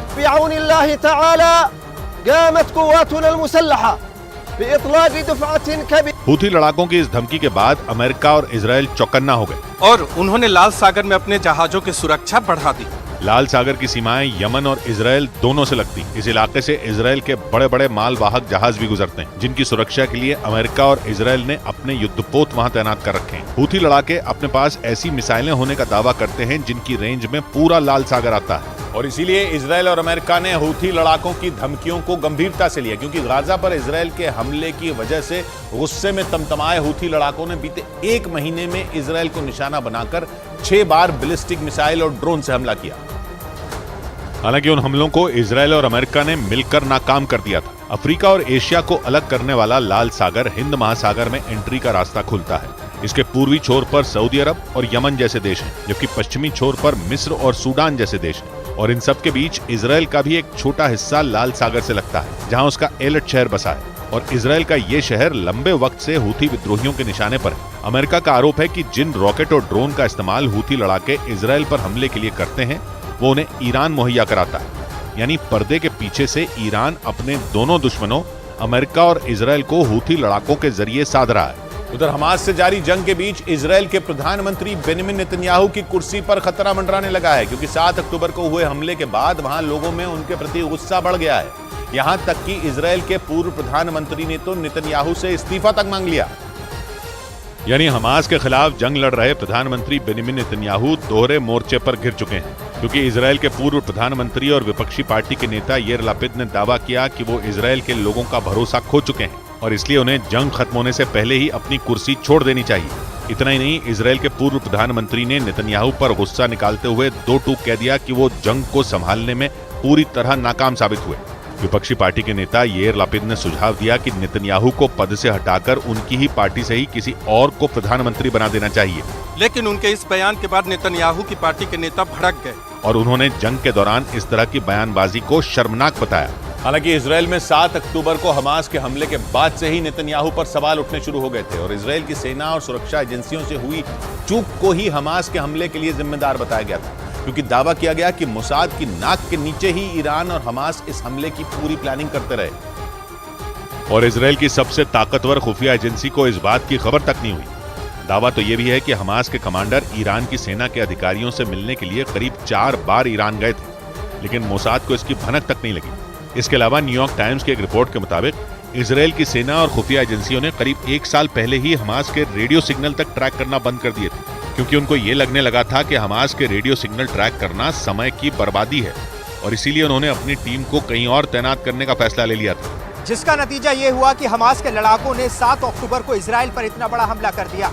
वहीं इजरायल की सुरक्षा एजेंसी शिन बेट के अधिकारियों ने भी ये बात मानी थी कि अगर वो पूरी तरह अलर्ट रहते तो हमास के हमले को टाला जा सकता था।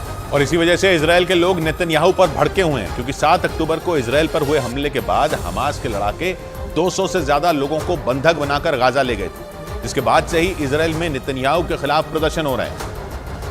क्योंकि जंग के 1 महीने से ज्यादा गुजर जाने के बाद भी नेतन्याहू अपने लोगों को हमास की कैद से नहीं छुड़वा पाए। हालांकि इस दौरान नेतन्याहू कई बार हमास से बंधकों की रिहाई की मांग कर चुके हैं, लेकिन हमास उन बंधकों को अपनी ढाल की तरह इस्तेमाल कर रहा है और उनके बदले इजरायल से अपनी कई शर्तें मनवाना चाहता है। लेकिन इजरायल ये साफ कर चुका है कि वो बिना शर्त अपने सभी बंधकों की रिहाई चाहता है और इसी वजह से बंधकों को छुड़ाने में देरी हो रही है। और इजरायल के लोगों का गुस्सा बढ़ता जा रहा है, क्योंकि हमास कई बार ये दावा कर चुका है कि गाजा में हुए इजरायल के हमलों में कई बंधकों की जान जा चुकी है। ऐसे में इजरायल के लोगों को अपनों को खोने का डर सताने लगा है, जिसकी वजह से नेतन्याहू को अपने ही घर में विद्रोह झेलना पड़ रहा है, क्योंकि नेतन्याहू जिस हमास के अंत की कसम खा चुके हैं उसकी नींव भी इजरायल नहीं रखी। और इस बात का दावा इजरायल की सेना के एक पूर्व अधिकारी ने ही किया था, जो 1980 में गाजा में गवर्नर के पद पर तैनात थे। और उन्होंने दावा किया था कि भले ही औपचारिक तौर पर हमास की स्थापना 1987 में हुई, लेकिन इजरायल ने साल 1970 में ही इसकी नींव रख दी। क्योंकि साल 1948 में जब इजराइल बना था तभी से उसका और फिलिस्तीन का झगड़ा चल रहा था और फिलिस्तीन को कूटनीतिक तौर पर कमजोर करने के लिए इजराइल ने युवा लोगों का एक संगठन बनाया था जिसे उसने हमास नाम दिया था। और शुरुआती दौर में ही इजराइल ने हमास को पाला पोसा था, लेकिन धीरे धीरे हमास ने फिलिस्तीन के नेताओं को किनारे करना शुरू कर दिया और खुद को फिलिस्तीन की सत्ताधारी पार्टी की तरह दिखाने लगा।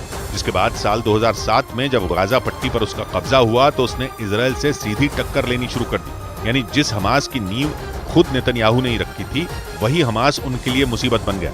और तुर्की और अमेरिका पहले ही इस बात की भविष्यवाणी कर चुके हैं कि नेतन्याहू की कुर्सी जाने वाली है। अमेरिका की एक न्यूज कंपनी ने खबर छापी थी कि इजराइल का समर्थन करने वाला अमेरिका खुद मानता है कि नेतन्याहू की कुर्सी जा सकती है और दावा किया था कि यह चेतावनी खुद बाइडेन ने इजराइल के प्रधानमंत्री नेतन्याहू को दी थी जब वो इजराइल का समर्थन करने इजराइल पहुंचे थे। उस दौरे के वक्त ही बाइडेन ने नेतन्याहू को उनकी कुर्सी जाने की चेतावनी दे दी थी। उन्होंने नेतन्याहू से साफ कह दिया था कि जंग की वजह से उनका इजराइल का प्रधानमंत्री बने रह पाना मुश्किल है। हालांकि इस रिपोर्ट के सामने आने के बाद अमेरिका ने इस रिपोर्ट को खारिज कर दिया था और कहा था कि वो इस जंग में इजराइल के साथ खड़ा है। वहीं तुर्की के राष्ट्रपति एर्दोआन भी नेतन्याहू की कुर्सी जाने की भविष्यवाणी कर चुके हैं। इस बीच इजराइल के प्रधानमंत्री बेंजामिन नेतन्याहू ने तुर्की के राष्ट्रपति रेजिप तैयब एर्दोआन ने इजराइल को आतंकी देश बताने पर उनके खिलाफ जोरदार पलटवार कर दिया। उन्होंने इजराइल पर निशाना साधने वाले तुर्की को अपने गिरमाह में झांकने की सलाह दे डाली और तुर्की के राष्ट्रपति एर्दोआन के उस बयान पर ऐतराज भी जताया जो उन्होंने इजराइल के खिलाफ दिया था। इस दौरान उन्होंने आरोप लगाया कि एर्दोआन खुद तो आतंक फैलाने वाले हमास के साथ खड़े हैं और हिंसा के लिए वो इजराइल को दोषी ठहरा रहे हैं। President Erdogan of Turkey, who calls Israel a terrorist state, but actually supports the terrorist state of Hamas. और नेतन्याहू यही नहीं रुके बल्कि उन्होंने एर्दोआन के कामों की पूरी लिस्ट उनके सामने खोल कर रख दी। उन्होंने आरोप लगाया कि एर्दोआन इजराइल की कार्रवाई का विरोध करने से पहले ये भूल गए कि उन्होंने खुद अपने ही देश के लोगों पर बम बरसाए थे। Himself bombed Turkish villages inside Turkey itself. So we're not. मतलब नेतन्याहू ने सीधे सीधे तुर्की को आतंक का समर्थक बता दिया। माना जा रहा है कि उन्होंने इस बयान के जरिए साइप्रस में हुई तुर्की की कार्रवाई की तरफ इशारा किया क्योंकि तुर्की का यह ऑपरेशन उसके आक्रामक रवैये की निशानी माना जाता है और तुर्की पर दशकों से वहां के लोगों को जुल्म करने के आरोप लगते आए।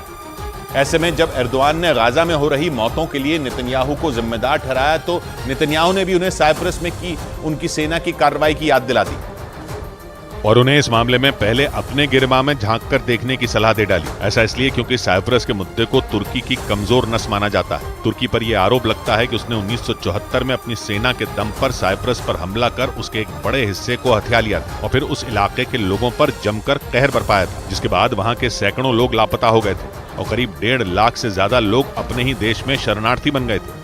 और इसी वजह से तुर्की पर यह आरोप लगते रहे हैं कि वो पूरे के पूरे साइप्रस को हड़पने की नीयत रखता है।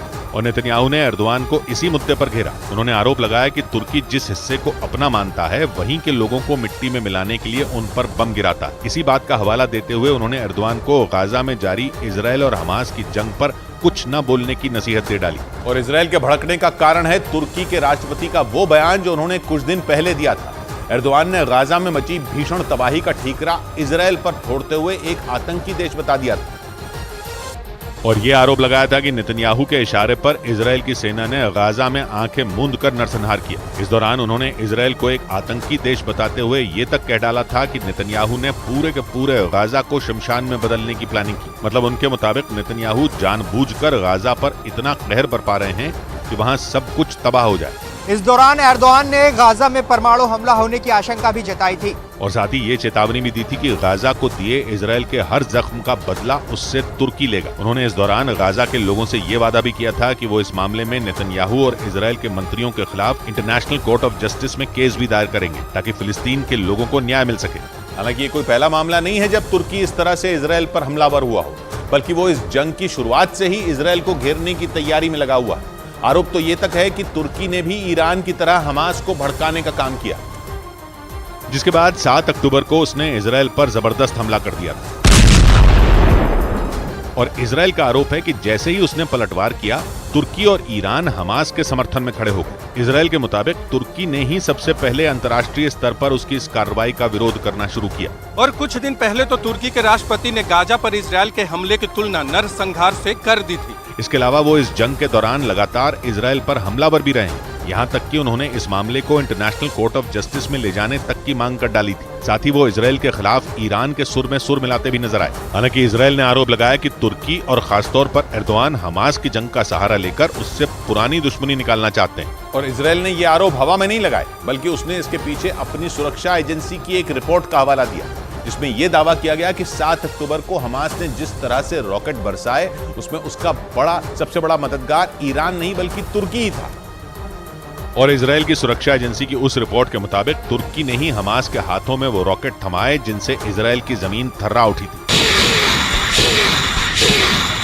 इजराइल के मुताबिक तुर्की ने ही रॉकेट बनाने में हमास की मदद की थी। इजराइल ने उस रिपोर्ट के जरिए यह दावा किया कि उसकी सेना ने जुलाई में तुर्की से गाजा पट्टी की तरफ जा रहे 2 बड़े कंटेनरों की तलाशी ली थी, जिनमें करीब 16 टन से ज्यादा विस्फोटक पाया गया था। मतलब इजराइल का आरोप है कि तुर्की लंबे समय से हमास की रॉकेट बनाने में मदद कर रहा था। क्योंकि ये बात पूरी दुनिया के गले नहीं उतर रही कि आखिर अचानक हमास इतना ताकतवर कैसे हो गया कि उसने एक ही रात में इजराइल पर 5000 से ज्यादा रॉकेट दाग दिए थे। इजराइल का दावा है कि उसे पहले से ही तुर्की पर शक था, जो उसकी इस रिपोर्ट ने पुख्ता कर दिया।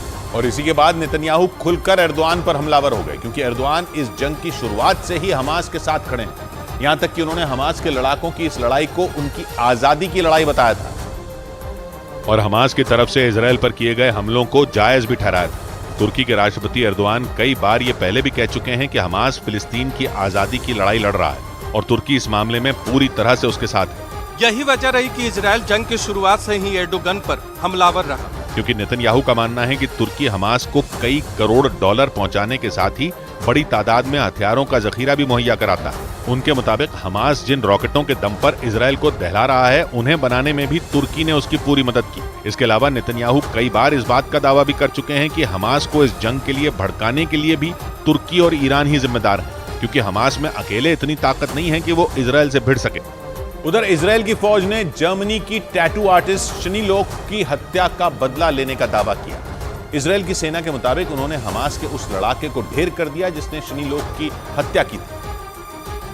और उस लड़ाके ने शनी लोक का एक वीडियो भी बनाया था जिसमें उनके कपड़े फटे हुए थे और वो बेसुध हालत में एक ट्रक में पड़ी थी। उस वीडियो को देखकर लोगों के रोंगटे खड़े हो गए थे, जिसके बाद से ही इजराइल की फौज ने शनी लोक के हत्यारे की तलाश तेज कर दी थी। और अब इजराइल की सेना ने दावा किया कि उसने उस लड़ाके को मार गिराया जिसने शनी लोक का वीडियो बनाया था और उनकी हत्या कर दी थी। इसके साथ ही इजराइल की सेना ने यह भी कहा कि वो 7 अक्टूबर को कत्लेआम मचाने वाले एक लड़ाके का खात्मा करके ही दम लेगी, क्योंकि 7 अक्टूबर को इजराइल में हमला करने के बाद हमास के लड़ाके कई लोगों को बंधक बनाकर अपने साथ ले गए थे और शनी लोक भी उन्हीं बंधकों में शामिल थे। हमास के लड़ाके उन्हें इजरायली सैनिक समझकर अपने साथ उठाकर ले गए थे और कुछ दिनों बाद उनकी हत्या कर दी थी। शनी लोक इजराइल में चल रहे सुपरनोवा म्यूजिक फेस्टिवल में शामिल होने के लिए जर्मनी से आई थी और जिस दिन हमास ने उस म्यूजिक फेस्टिवल को निशाना बनाया वो वहीं मौजूद थी। ऐसे में जब शनी लोक का वीडियो सामने आया तो उनकी मां ने सरकार से उनकी वापसी की गुहार लगाई। शनी लोक की मां ने एक वीडियो जारी कर गाजा में अपनी बेटी के क्रेडिट कार्ड के इस्तेमाल होने का दावा भी किया था, जिसके बाद उनकी तलाश तेज कर दी गई थी। लेकिन पिछले महीने इजराइल के विदेश मंत्रालय ने उस टैटू आर्टिस्ट की मौत की पुष्टि कर दी थी। उधर अमेरिका में राष्ट्रपति बाइडेन की पार्टी के दफ्तर के बाहर लोगों ने इजराइल और हमास की जंग रुकवाने के मुद्दे पर जमकर प्रदर्शन किया। वहां हजारों की संख्या में प्रदर्शनकारी सड़कों पर उतर आए और उन्होंने बाइडेन की डेमोक्रेटिक पार्टी के राष्ट्रीय दफ्तर के बाहर प्रदर्शन किया। इस दौरान प्रदर्शनकारियों ने बाइडेन से इजराइल और हमास में जारी जंग को रुकवाने और सीज फायर करवाने की अपील की। वहां से जो वीडियो सामने आया उसमें फिलिस्तीन के समर्थक बाइडेन की पार्टी के दफ्तर की तरफ बढ़ते नजर आए।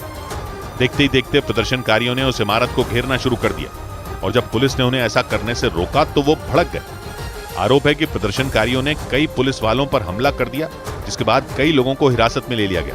बड़ी खबर आई सीरिया के राष्ट्रपति के खिलाफ जारी गिरफ्तारी वारंट से जुड़ी। न्यूज एजेंसी रॉयटर्स ने दावा किया कि फ्रांस ने 2013 के एक मामले में सीरिया के राष्ट्रपति बशर अल असद के खिलाफ गिरफ्तारी का वारंट जारी कर दिया। यानी फ्रांस में बशर अल असद मोस्ट वांटेड बन चुके हैं। फ्रांस की सरकार किसी भी कीमत पर उन्हें गिरफ्तार करना चाहती है। यह मामला 2013 में सीरिया की राजधानी दमिश्क के कई इलाकों में केमिकल वेपन के इस्तेमाल के आरोपों से जुड़ा है। आरोप है कि बशर अल असद के निर्देश पर सीरिया की सेना ने विद्रोहियों के खिलाफ रासायनिक हथियारों का इस्तेमाल किया था, जिसमें 1000 से ज्यादा लोगों की मौत हुई थी। और उस वक्त यह दावा किया गया था कि बशर अल असद की सरकार ने गृह युद्ध को कुचलने के लिए यह कार्रवाई की थी। जिसे फ्रांस ने युद्ध के नियमों का उल्लंघन बताते हुए बशर अल असद के खिलाफ गिरफ्तारी का वारंट जारी कर दिया। और गिरफ्तारी का यह वारंट सीरिया के राष्ट्रपति बशर अल असद के अलावा उनके भाई और सीरियाई सेना के 2 जनरल के खिलाफ भी जारी किया गया। उन सभी पर 2013 में सीरिया में गृह युद्ध को कुचलने के नाम पर रासायनिक हथियारों के इस्तेमाल का आरोप है। उन हमलों में 1000 से ज्यादा लोग मारे गए थे, जिसके लिए सीधे तौर पर बशर अल असद को जिम्मेदार ठहराया गया था। उस वक्त फ्रांस और अमेरिका समेत कई देशों ने साफ आरोप लगाया था कि सीरिया के राष्ट्रपति के आदेश के बिना ऐसे खतरनाक हथियारों का इस्तेमाल हो ही नहीं सकता था। उस घटना के बाद सीरिया की कई संस्थाओं ने मिलकर पीड़ितों का साथ देते हुए फ्रांस में केस दर्ज करवाया था और 10 साल तक चली लंबी कानूनी लड़ाई के बाद फ्रांस की अदालत ने बशर अल असद के खिलाफ ये वारंट जारी कर दिया। 2013 की उस घटना में एक झटके में 1000 से ज्यादा लोगों की मौत हो गई थी, जबकि सैकड़ों लोग घायल हो गए थे। और इसी मामले में सीरिया की कुछ संस्थाओं ने फ्रांस में केस दर्ज करवाया था। हालांकि सीरिया की सरकार इन आरोपों से इनकार करती रही है, लेकिन दावा है कि अपनी जांच में फ्रांस की एजेंसियों ने यह पाया कि रासायनिक हथियारों के इस्तेमाल के लिए बशर अल असद की सरकार ने ही मंजूरी दी थी। जिसका मतलब है कि सीरिया की सत्ता पर बैठे बशर अल असद उस वक्त ये अच्छी तरह जानते थे कि इसका असर क्या होगा, क्योंकि इन हथियारों में जहरीले केमिकल का इस्तेमाल जानबूझकर लोगों को मारने या नुकसान पहुंचाने के लिए किया जाता है। और इन हथियारों के इस्तेमाल से एक ही पल में हजारों लोग मौत की नींद सो सकते हैं। और 2013 में भी ऐसा ही हुआ। आरोप लगाया गया था कि जब विद्रोहियों के आगे सीरिया की सेना कमजोर होती नजर आई तो उसने रासायनिक हथियारों से हमला कर दिया था, जिसकी चपेट में विद्रोहियों के साथ साथ हजारों आम नागरिक भी आ गए थे, क्योंकि सीरिया 2011 से ही गृह युद्ध की आग में झुलस रहा है। और आरोप है कि विद्रोह को कुचलने में सीरिया के राष्ट्रपति बशर अल असद को रूस के राष्ट्रपति पुतिन का साथ मिल रहा है। यही नहीं, पश्चिमी मीडिया तो यह भी आरोप लगाता है कि पुतिन सीरिया की सरकार को अपने हथियार भी देते हैं। और इसी वजह से माना जा रहा है कि यह फैसला बशर अल असद के बहाने पुतिन पर वार करने की कोशिश है, क्योंकि पुतिन लंबे वक्त से सीरियाई सरकार के सबसे बड़े दोस्त बने हुए हैं। दावा किया जाता है कि उन्होंने न सिर्फ सीरिया की सेना को अपने घातक हथियार दिए हैं, बल्कि सैकड़ों रूसी सैनिक भी सीरिया में तैनात हैं, जो विद्रोहियों के खिलाफ जंग में सीरियाई सेना का साथ देते हैं। लेकिन अमेरिका समेत यूरोप के कई देश ये नहीं चाहते हैं कि सीरिया में रूसी सेना की मौजूदगी बढ़े। यूक्रेन जंग के बाद तो ये चिंता और बढ़ गई, क्योंकि रूस खुलकर इन देशों का सबसे बड़ा दुश्मन बन गया। इसीलिए ये कहा जा रहा है कि पुतिन के दोस्त बशर अल असद के खिलाफ गिरफ्तारी वारंट जारी कर पुतिन को झटका देने की कोशिश की गई है।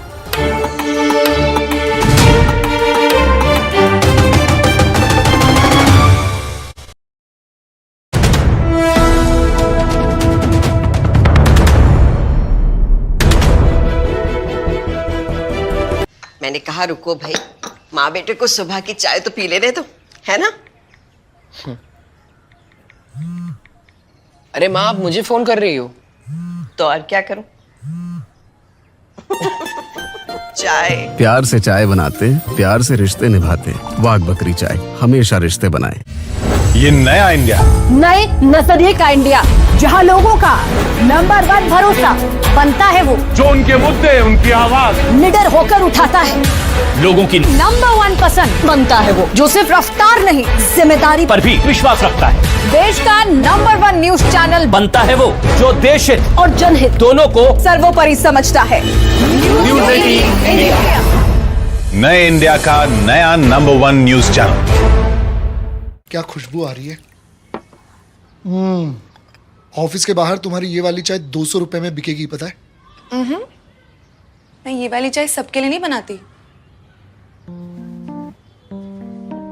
प्यार से चाय बनाते, प्यार से रिश्ते निभाते। वाघ बकरी चाय हमेशा रिश्ते बनाए।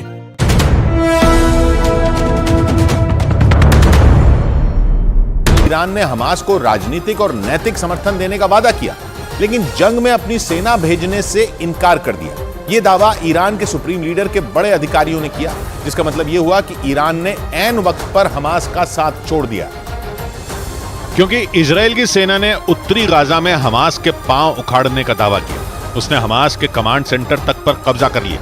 हमास की संसद तक में इजराइल का झंडा फहरा दिया गया। यानी उत्तरी गाजा में धीरे धीरे हमास कमजोर पड़ने लगा और ऐसे वक्त में उसे ईरान की मदद की जरूरत थी। लेकिन ईरान ने ऐन वक्त पर हमास को धोखा दे दिया, क्योंकि ईरान के supreme leader Ayatollah Ali Khamenei के बड़े अधिकारियों ने दावा किया कि ईरान ने गाजा में अपनी सेना भेजने से इनकार कर दिया। उनके मुताबिक हमास चीफ इस्माइल हानिया और खामनेई की 5 नवंबर को मुलाकात हुई थी, जिसमें खामनेई ने हानिया से 2 टूक बोल दिया था कि वो ईरान को इस जंग में न घसीटें। और वो इस जंग में ईरान की सेना नहीं भेजेंगे। जबकि इस मुलाकात के बाद हमास को ईरान से और हथियार मिलने की उम्मीद थी, लेकिन ईरान के ऐन वक्त पर मुकरने से हमास की मुश्किल बढ़ गई, क्योंकि ईरान 7 अक्टूबर के बाद से लगातार इजराइल के खिलाफ हमले बोल रहा है। यही नहीं, ईरान उसके खिलाफ बोल रहा है, यही नहीं, उसने इजराइल के खिलाफ जंग के कई मोर्चे खुलने की धमकी भी दी थी। लेकिन अचानक ईरान पलट गया, क्योंकि उसने गाजा की जंग से अपने हाथ पीछे खींच लिए और हमास को केवल राजनीतिक और नैतिक समर्थन देने का ऐलान किया। यह दावा ईरान के सुप्रीम लीडर के कुछ करीबी अधिकारियों ने किया। हमास चीफ और ईरान के सुप्रीम लीडर की 5 नवंबर को मुलाकात हुई और खबर आई कि हमास चीफ ने इस दौरान ईरान से हथियार मांगे थे। लेकिन ईरान ने हमास चीफ को ऐसा झटका दिया कि उसे इसकी उम्मीद भी नहीं रही होगी, क्योंकि 7 अक्टूबर के बाद से ईरान लगातार इजराइल के खिलाफ आग उगल रहा है। उसने इजराइल को जंग के अलग अलग मोर्चे खुलने की धमकी भी दी। लेकिन जंग के 40 दिन बीतने के बाद खबर आई कि ईरान ने हमास को अकेला छोड़ दिया और तर्क दिया कि हमास ने 7 अक्टूबर के हमले से पहले ईरान को जानकारी नहीं दी थी। ईरान के अधिकारियों का यह दावा चौंकाने वाला था, क्योंकि ईरान ने 7 अक्टूबर के बाद लगातार इजराइल को निशाने पर लिया। लेकिन अब वो कह रहा है कि उसे हमास के इजराइल पर 7 अक्टूबर को किए गए हमले के बारे में पता ही नहीं था और इसीलिए हमास उसे जंग में न घसीटे। कम से कम ईरान के कुछ बड़े अधिकारियों ने तो यही दावा किया। ईरान के अधिकारियों के मुताबिक खामनेई ने हमास चीफ से साफ साफ कहा कि हमास ने 7 अक्टूबर के हमले के बारे में ईरान को कुछ नहीं बताया था, इसलिए ईरान उसकी तरफ से इस जंग का हिस्सा नहीं बनेगा। जिसका मतलब यह हुआ कि ईरान ने साफ कर दिया कि वो इजराइल से सीधी जंग नहीं लड़ेगा। जबकि इससे पहले उसने मुस्लिम देशों से इजराइल का बहिष्कार करने की अपील की थी। यही नहीं, इजराइल ने दावा किया कि 7 अक्टूबर से पहले ईरान हमास के लड़ाकों को हथियार बनाने की ट्रेनिंग देना चाहता था और उसके पास इसके सबूत भी हैं। क्योंकि इजराइल के अधिकारियों ने दावा किया कि उसे हमास के लड़ाकों की ट्रेनिंग से जुड़े कुछ दस्तावेज मिले, जो गाजा के बाहर हमास के एक ट्रक में रखे कंप्यूटर में मौजूद थे। और उन्हीं दस्तावेजों के आधार पर इजराइल ने आरोप लगाया कि ईरान 7 अक्टूबर से पहले हमास के लड़ाकों को ट्रेनिंग देना चाहता था, जिसमें वो उन्हें हथियार बनाना भी सिखाने वाला था। यही नहीं, इजराइल ने दावा किया कि 7 अक्टूबर को हमास के जिन लड़ाकों ने दक्षिण इजराइल पर हमला किया था, उन्हें ट्रेनिंग ईरान में ही मिली। और इजराइल के इन दावों में अमेरिका ने भी उसका साथ दिया था, क्योंकि अमेरिका ने दावा किया था कि हमास के लड़ाकों ने हमले से करीब 1 महीने पहले ईरान में ट्रेनिंग ली थी। ये दावा अमेरिकी अखबार वॉल स्ट्रीट जर्नल ने किया था और अपनी रिपोर्ट में लिखा था कि हमास के लड़ाकों को ट्रेनिंग और फंडिंग दोनों ईरान से मिली थी। क्योंकि अमेरिकी अखबार वॉल स्ट्रीट जर्नल ने दावा किया था कि हमास के लड़ाकों ने हमले से करीब 1 महीने पहले सितंबर में ईरान में ट्रेनिंग ली थी, जिनकी संख्या 500 थी और इन 500 लड़ाकों को हमास से ट्रेनिंग और फंडिंग दोनों मिली थी। लेकिन जंग के 40 दिन बाद ईरान से जुड़ा ऐसा दावा सामने आया जिसने पूरी कहानी ही पलट दी, क्योंकि नए दावे के मुताबिक ईरान को 7 अक्टूबर के हमले के बारे में पता ही नहीं था और अब तो वो हमास की तरफ से जंग लड़ने से भी इनकार कर रहा है, जो गाजा में चल रही भयंकर जंग के बीच हमास के लिए तगड़ा झटका है। और माना जा रहा है कि ईरान ने अमेरिका के दबाव में ऐसा किया, क्योंकि अमेरिका ने ईरान के पास ओमान की खाड़ी में अपना खतरनाक जंगी जहाज तैनात कर दिया, जो ईरान के पूर्वी और मध्य हिस्से में हाहाकार मचा सकता है। क्योंकि पश्चिमी मीडिया ने दावा किया कि अमेरिका का खतरनाक जंगी जहाज ईरान के पास ओमान की खाड़ी में पहुंच चुका है और ईरान की सीमा से केवल 300 किलोमीटर दूर खड़ा है। पश्चिमी मीडिया ने दावा किया कि ओमान की खाड़ी में तैनात अमेरिका के जंगी जहाज पर कई लड़ाकू विमान और मिसाइलें तैनात हैं, जो ईरान के पूर्वी और मध्य हिस्से को तबाह कर सकती हैं। इसके अलावा अमेरिका ने अपना एक जहाज साइप्रस के पास तैनात कर दिया। तो वहीं अमेरिका का B-1 बॉम्बर तुर्की के पास लाल सागर में तैनात कर दिया गया। मतलब ये कि लाल सागर और ओमान की खाड़ी में अमेरिका के जंगी जहाज पहुंच गए और ईरान को घेर।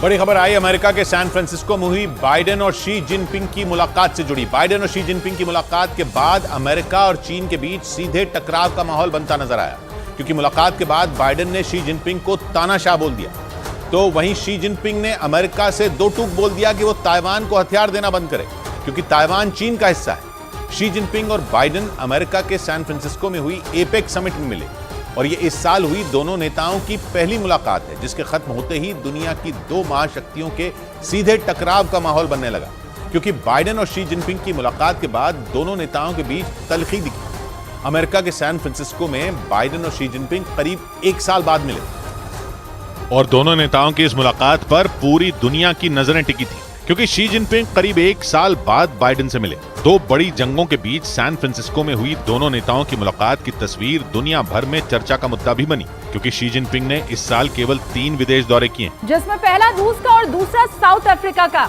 और इस साल के अपने तीसरे दौरे पर शी जिनपिंग अमेरिका पहुंचे, जहां उनकी और बाइडेन की मुलाकात भी हुई और सीधी बात भी, जिसमें दोनों नेताओं ने खुलकर एक दूसरे के सामने अपनी बात रखी। और 4 घंटे की इस बातचीत में दोनों के बीच मतभेद साफ नजर आया, क्योंकि शी जिनपिंग ने बाइडेन से बातचीत में सबसे पहले ताइवान का मुद्दा उठाया, यानी उस मामले पर बात की जो अमेरिका और चीन के बीच बढ़ते तनाव की सबसे बड़ी वजह है, और चीन की शान का मसला है, जिसके बारे में बाइडेन से मुलाकात की शुरुआत में ही शी जिनपिंग ने बात की और 2 टूक बोल दिया कि अमेरिका ताइवान को हथियार देना बंद करे, क्योंकि शी जिनपिंग ताइवान को चीन में मिलाकर रहेंगे।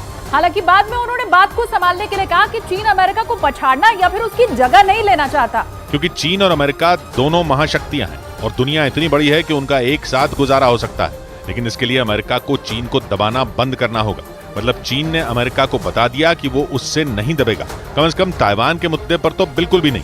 जिसके बाद बाइडेन ने भी शी जिनपिंग को जवाब दिया और ताइवान के मुद्दे पर अमेरिका का रुख साफ किया, लेकिन बाइडेन के शी जिनपिंग को तानाशाह बोलते ही अमेरिका और चीन के बीच टकराव बढ़ने के संकेत मिलने लगे, क्योंकि भले ही बाइडेन ने बैठक में ताइवान के मुद्दे पर चीन के सामने नर्म रुख दिखाया और उसे बताया कि वो 1 चाइना पॉलिसी का समर्थन करते हैं, लेकिन बैठक खत्म होते ही बाइडेन ने अपने असली तेवर दिखा दिए और मीडिया से शी जिनपिंग से हुई मुलाकात के बारे में बात करते हुए उन्हें तानाशाह बोल दिया।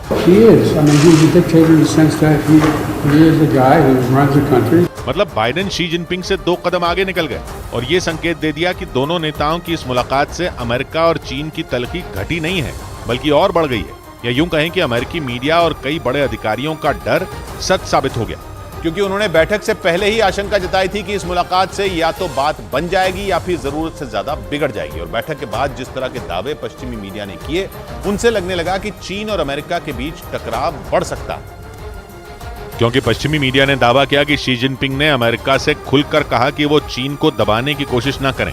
यही नहीं, खबर आई कि दोनों देशों के बीच ईरान, यूक्रेन और ताइवान जैसे मुद्दों पर भी बात हुई। बैठक के बाद खबर आई कि बाइडेन और शी जिनपिंग इस बात पर सहमत हुए हैं कि दोनों सीधे फोन पर बात करेंगे और एक दूसरे की बात सुनेंगे, जिससे टकराव के हालात न बने। लेकिन ये सारी बातें तो बाइडेन और शी जिनपिंग ने आमने सामने बैठकर की, और जैसे ही बाइडेन बाहर निकले उन्होंने शी को तानाशाह बोल दिया।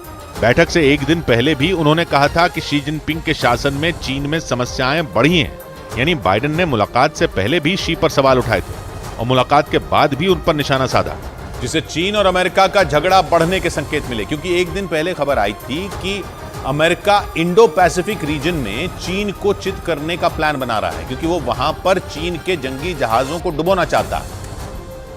और ये दावा अमेरिकी वायुसेना के ही एक अधिकारी ने किया था और जानकारी दी थी कि अमेरिका इंडो पैसिफिक रीजन में एक मिशन लॉन्च करने वाला है, क्योंकि वो चीन के जहाजों को डुबोने का प्लान बना रहा है, क्योंकि इंडो पैसिफिक रीजन में चीन के जंगी जहाज उसके लिए खतरा बन गए।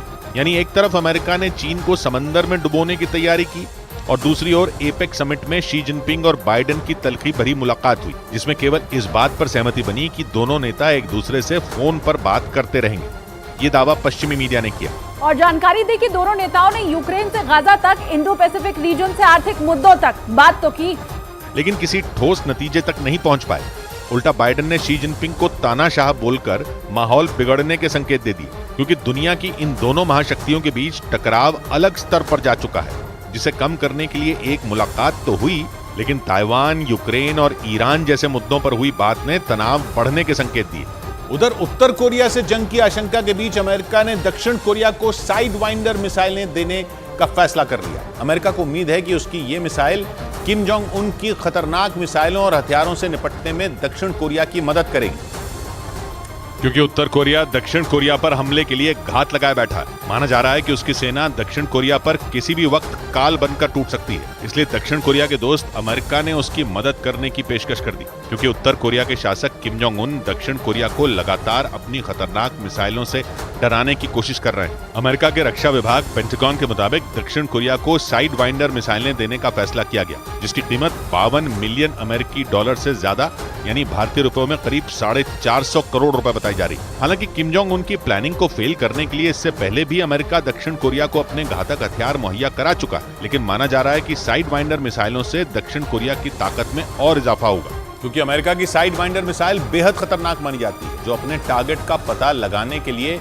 इंफ्रारेड तकनीक का इस्तेमाल करती है और खास तौर पर हवा से हवा में मार करने के लिए जानी जाती है। इसलिए यह बहुत ताकतवर मानी जाती है, जिसका इस्तेमाल सिर्फ अमेरिका की सेना ही नहीं बल्कि दुनिया भर के 24 से ज्यादा देश करते हैं। असल में नेटो के सदस्य देश और अमेरिका से जुड़े देशों को यह मिसाइल दी जाती है। साइड वाइंडर मिसाइल को अमेरिका की नौसेना और अमेरिकी वायुसेना के एक कार्यक्रम के तहत बनाया गया था, जबकि इस मिसाइल का परीक्षण पहली बार मार्च 1999 में किया गया था, लेकिन 2003 में इसे अमेरिका ने हरी झंडी दी थी और अगले साल यानी 2004 में इसे बड़े पैमाने पर बनाने का काम शुरू हुआ था, जिसके बाद इस मिसाइल के अलग अलग वेरिएंट बनाने का भी काम शुरू किया गया। और तनाव बढ़ने की आशंका को देखते हुए अमेरिका ने दक्षिण कोरिया के साथ परमाणु समझौते में बदलाव कर दिया। बताया गया कि उत्तर कोरिया के मिसाइल हमलों का मुकाबला करने के लिए 2 दिन पहले इस समझौते में बदलाव किया गया था, ताकि अमेरिका दक्षिण कोरिया का सुरक्षा कवच बनकर जंग में उसकी रक्षा कर सकेगा।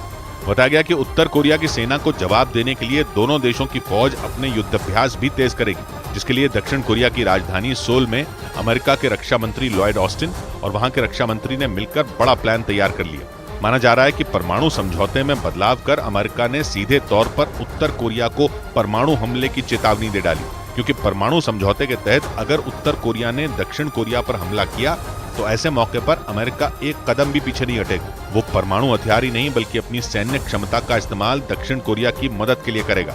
दावा है कि इसमें जापान ने भी अमेरिका और दक्षिण कोरिया का समर्थन कर दिया। इतना ही नहीं, अमेरिका के रक्षा मंत्री लॉयड ऑस्टिन के मुताबिक हाल के दिनों में ही दक्षिण कोरिया में अमेरिका की परमाणु बैलिस्टिक मिसाइल पनडुब्बी समेत कई लड़ाकू विमान तैनात किए जा चुके हैं। मतलब ये कि अगर उत्तर कोरिया ने दक्षिण कोरिया के साथ जंग छेड़ी तो उसे इसकी भारी कीमत चुकानी पड़ सकती है, क्योंकि किम जोंग उन की मिसाइलें सिर्फ दक्षिण कोरिया नहीं बल्कि अमेरिका की भी मुश्किलें बढ़ा रही हैं और उत्तर कोरिया रुकने का नाम ही नहीं ले रहा। खबर है कि उसने फिर एक बार बैलिस्टिक मिसाइल का परीक्षण किया और यही वजह रही कि अमेरिका भी दक्षिण कोरिया के साथ मिलकर उत्तर कोरिया को तबाह करने की रणनीति बनाने में जुट गया। हालांकि ऐसा पहली बार नहीं है जब उत्तर कोरिया ने अपने दुश्मन देशों अमेरिका और दक्षिण कोरिया के लिए खतरनाक प्लान तैयार किया हो। वो तो लगातार इन दोनों देशों को धमकियां देता आया है और अमेरिका के प्रतिबंधों के बावजूद वो अपनी हरकतों से बाज नहीं आ रहा। और खबर है कि उत्तर कोरिया ने बैलिस्टिक मिसाइल से जुड़ा एक परीक्षण किया। बताया गया कि बैलिस्टिक मिसाइल के इस नए वेरिएंट का पता लगा पाना बेहद मुश्किल है और ये विरोधी देशों के लिए बड़ा खतरा साबित हो सकती है। इसलिए उत्तर कोरिया के इस कदम से अमेरिका और दक्षिण कोरिया की टेंशन बढ़ गई, क्योंकि उत्तर कोरिया को चीन और रूस का साथ मिल रहा है। माना जा रहा है कि ये दोनों देश उसे हथियारों की मदद कर रहे हैं, इसलिए वो अमेरिका और दक्षिण कोरिया के खिलाफ परमाणु हमले की तैयारी करने में जुटा है। और यही वजह रही कि अमेरिका और दक्षिण कोरिया को परमाणु हमले का डर सता रहा है, क्योंकि उत्तर कोरिया अकेला नहीं है। उसकी मदद करने के लिए चीन और रूस पहले से ही मोर्चे पर तैनात है। माना जा रहा है कि पुतिन और शी जिनपिंग मिलकर समंदर में अमेरिका को घेरना चाहते हैं और समंदर युद्ध का वो मोर्चा है जहां अमेरिका और चीन लंबे वक्त से एक दूसरे से टकराने के कगार पर खड़े हैं। अमेरिका और चीन के बीच झगड़े की वजह दक्षिण चीन सागर को माना जाता है, जिस पर चीन कब्जे का दावा करता है, जबकि अमेरिका इस मामले में चीन का विरोध करने वाले देशों का साथ देता है। इसी वजह से आए दिन चीन से उसकी टक्कर दक्षिण चीन सागर में होती रहती है।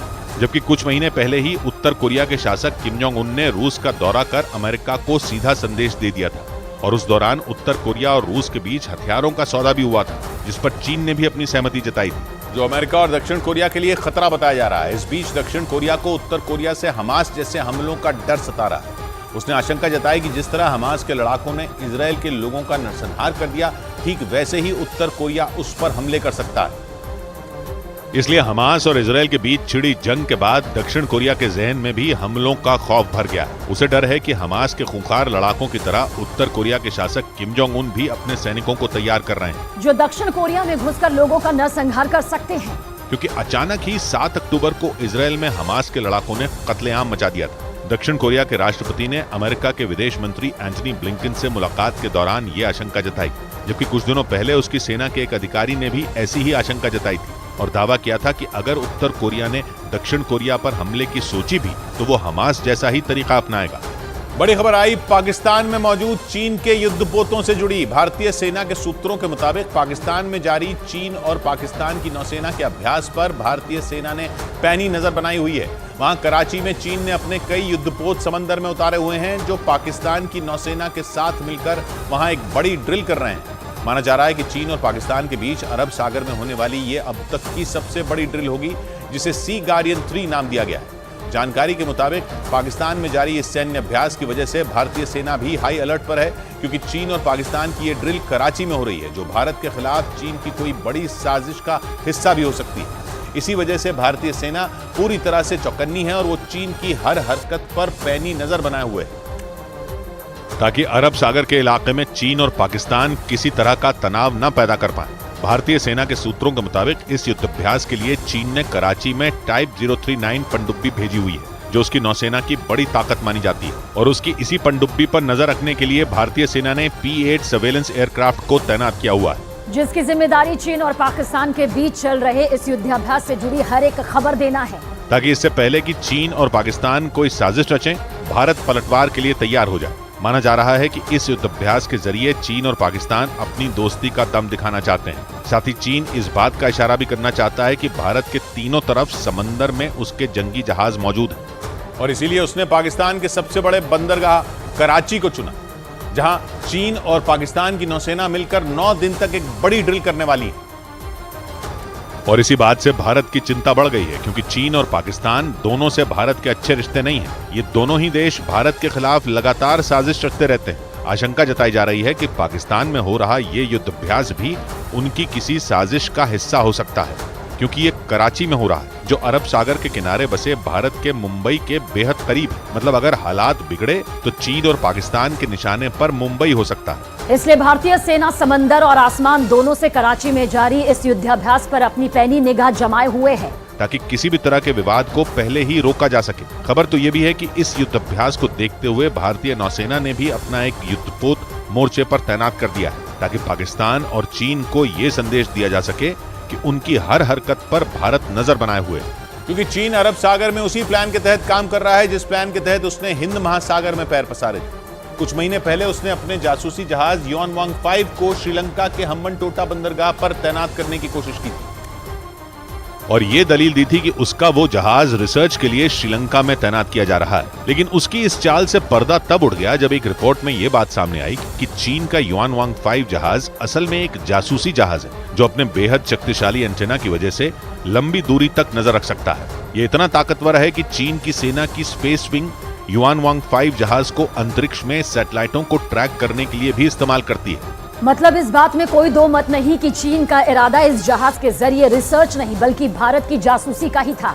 हालांकि वो इसमें कामयाब नहीं हो पाया था, क्योंकि भारत के तगड़े विरोध की वजह से श्रीलंका ने चीन को ऐसा करने की इजाजत देने से इनकार कर दिया था, और फिर चीन का युआनवांग 5 काफी दिनों तक हिंद महासागर के करीब ही भटकता रहा था।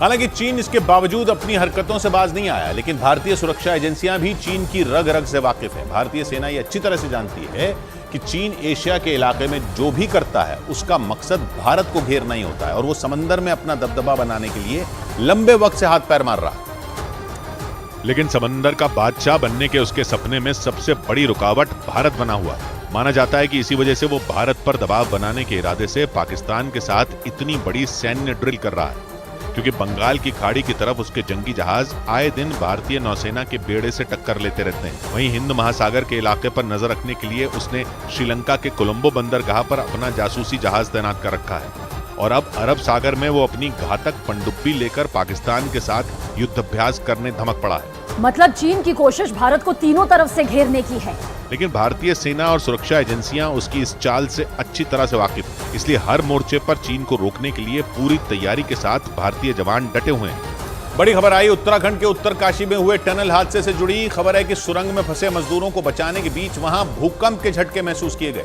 जिससे रेस्क्यू ऑपरेशन से जुड़े अधिकारियों और टनल में फंसे मजदूरों के बीच हड़कंप मच गया। भारतीय भूकंप विज्ञान केंद्र के मुताबिक भूकंप देर रात करीब 2 बजे आया, जिसकी रिक्टर स्केल पर तीव्रता 3 से ज्यादा दर्ज की गई। मतलब भूकंप के झटके ज्यादा तेज नहीं थे, लेकिन रेस्क्यू ऑपरेशन के दौरान भूकंप आने की वजह से वहां मौजूद लोग खौफ से भर गए, क्योंकि भूकंप की वजह से अगर सुरंग का कोई हिस्सा धंस जाता तो वहां बड़ी मुसीबत खड़ी हो सकती थी, और सुरंग में फंसे 40 मजदूरों को बचाना और भी मुश्किल हो सकता था। हालांकि चंद सेकंड के अंदर ही भूकंप के झटके थम गए, लेकिन उत्तरकाशी जिले में आए इस भूकंप की वजह से टनल में फंसे मजदूरों के साथ रेस्क्यू ऑपरेशन से जुड़े अधिकारियों की भी सांसें अटक गई। और ये डर सताने लगा कि कहीं सुरंग का कोई दूसरा हिस्सा न धंस जाए, क्योंकि 12 नवंबर को टनल का एक हिस्सा धंसने की वजह से वहां काम करने वाले अलग अलग राज्यों के 40 मजदूर फंसे हुए हैं, जिन्हें सुरंग से बाहर निकालने के लिए युद्ध स्तर पर रेस्क्यू ऑपरेशन चलाया जा रहा है। लेकिन रेस्क्यू ऑपरेशन में जुटे एनडीआरएफ और एसडीआरएफ के अधिकारियों के हाथ पांव तब फूल गए जब देर रात करीब 2 बजे उसी इलाके में भूकंप के झटके महसूस किए गए। भारतीय भूकंप विज्ञान केंद्र के मुताबिक रिक्टर स्केल पर भूकंप की तीव्रता 3.1 दर्ज की गई, जिसका केंद्र उत्तराखंड के उत्तरकाशी जिले का सांकरी इलाका था। बताया गया कि भूकंप आने की वजह से वहां फौरन रेस्क्यू ऑपरेशन को रोक दिया गया। इसके तुरंत बाद टनल के अंदर फंसे मजदूरों से बात की गई और ये पता करने की कोशिश की गई कि कहीं भूकंप की वजह से सुरंग में और मलबा तो नहीं गिर गया।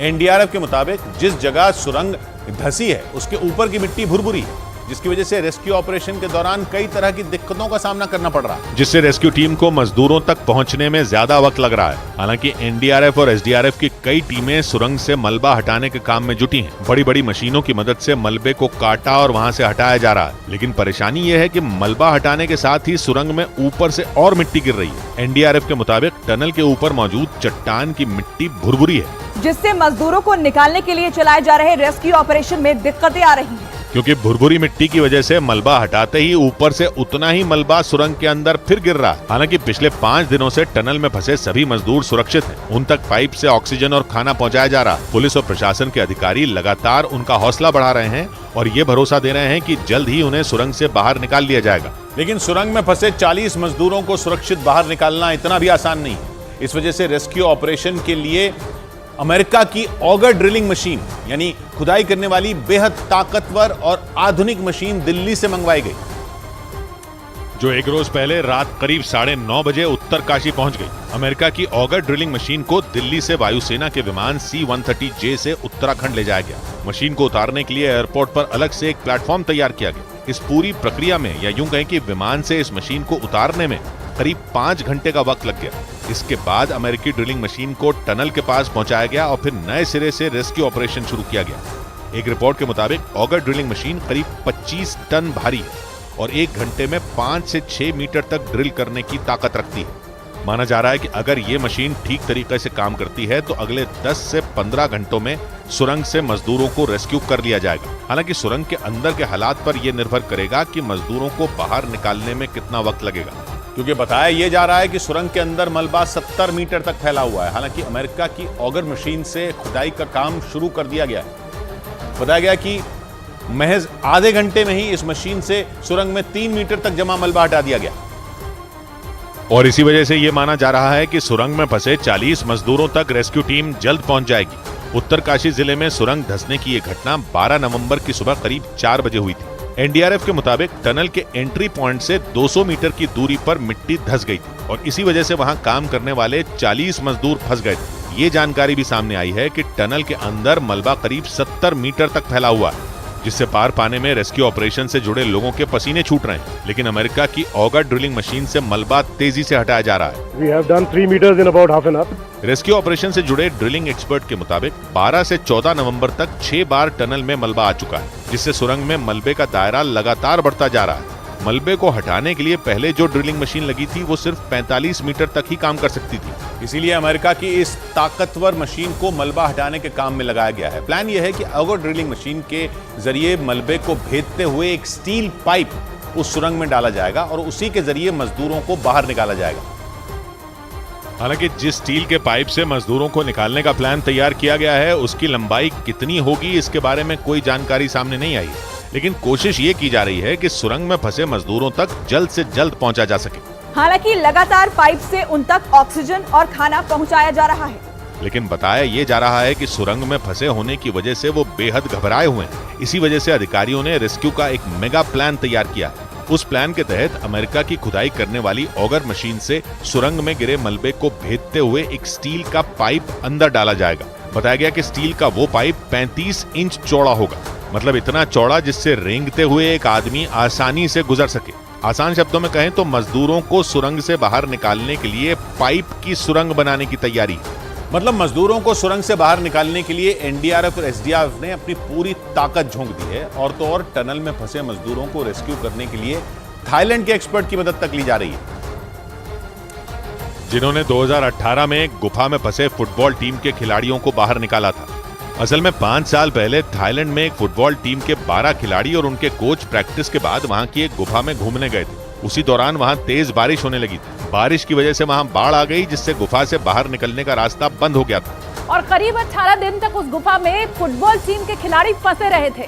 हालांकि बाद में कड़ी मेहनत के बाद थाईलैंड के एक्सपर्ट ने उन्हें बचा लिया था। इसी वजह से टनल में फंसे मजदूरों को बाहर निकालने में जुटी रेस्क्यू टीम के अधिकारी थाईलैंड के उन एक्सपर्ट से लगातार सलाह ले रहे हैं ताकि उनकी मदद से मजदूरों की जान बचाई जा सके। खबर यह भी है कि 40 लोगों की जान बचाने के लिए नॉर्वे की एक एजेंसी से भी संपर्क किया गया है।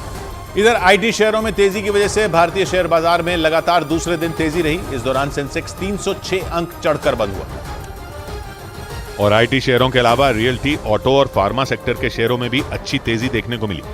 यही नहीं, मिड कैप और स्मॉल कैप शेयर भी बढ़त के साथ बंद हुए, जिससे बॉम्बे स्टॉक एक्सचेंज का सेंसेक्स 306 अंक चढ़कर 65,982 पर बंद हुआ, जबकि निफ्टी 89 अंकों की तेजी के साथ 19,765 के स्तर पर पहुंच गया। और शेयर बाजार की खबर तो आपको कई जगह मिल जाएगी, लेकिन शेयर बाजार का एक्सपर्ट आपको बनाएगा सिर्फ मनी कंट्रोल प्रो। कभी तो चेहरे से चेहरा हटा के बात करो, कभी तो चेहरे से चेहरा हटा के बात करो, कभी तो खुद से भी आंखें मिला के बात करो। 100 बात की एक बात कही अनिल ने, हवा को देख के कांपोगे चरागो कब तक, अब आंधियों से भी सर उठा के बात करो। मिलते हैं कल, घड़ी जब इशारा करेगी 9 बजे रात का, वक्त फिर होगा 100 बात की बात।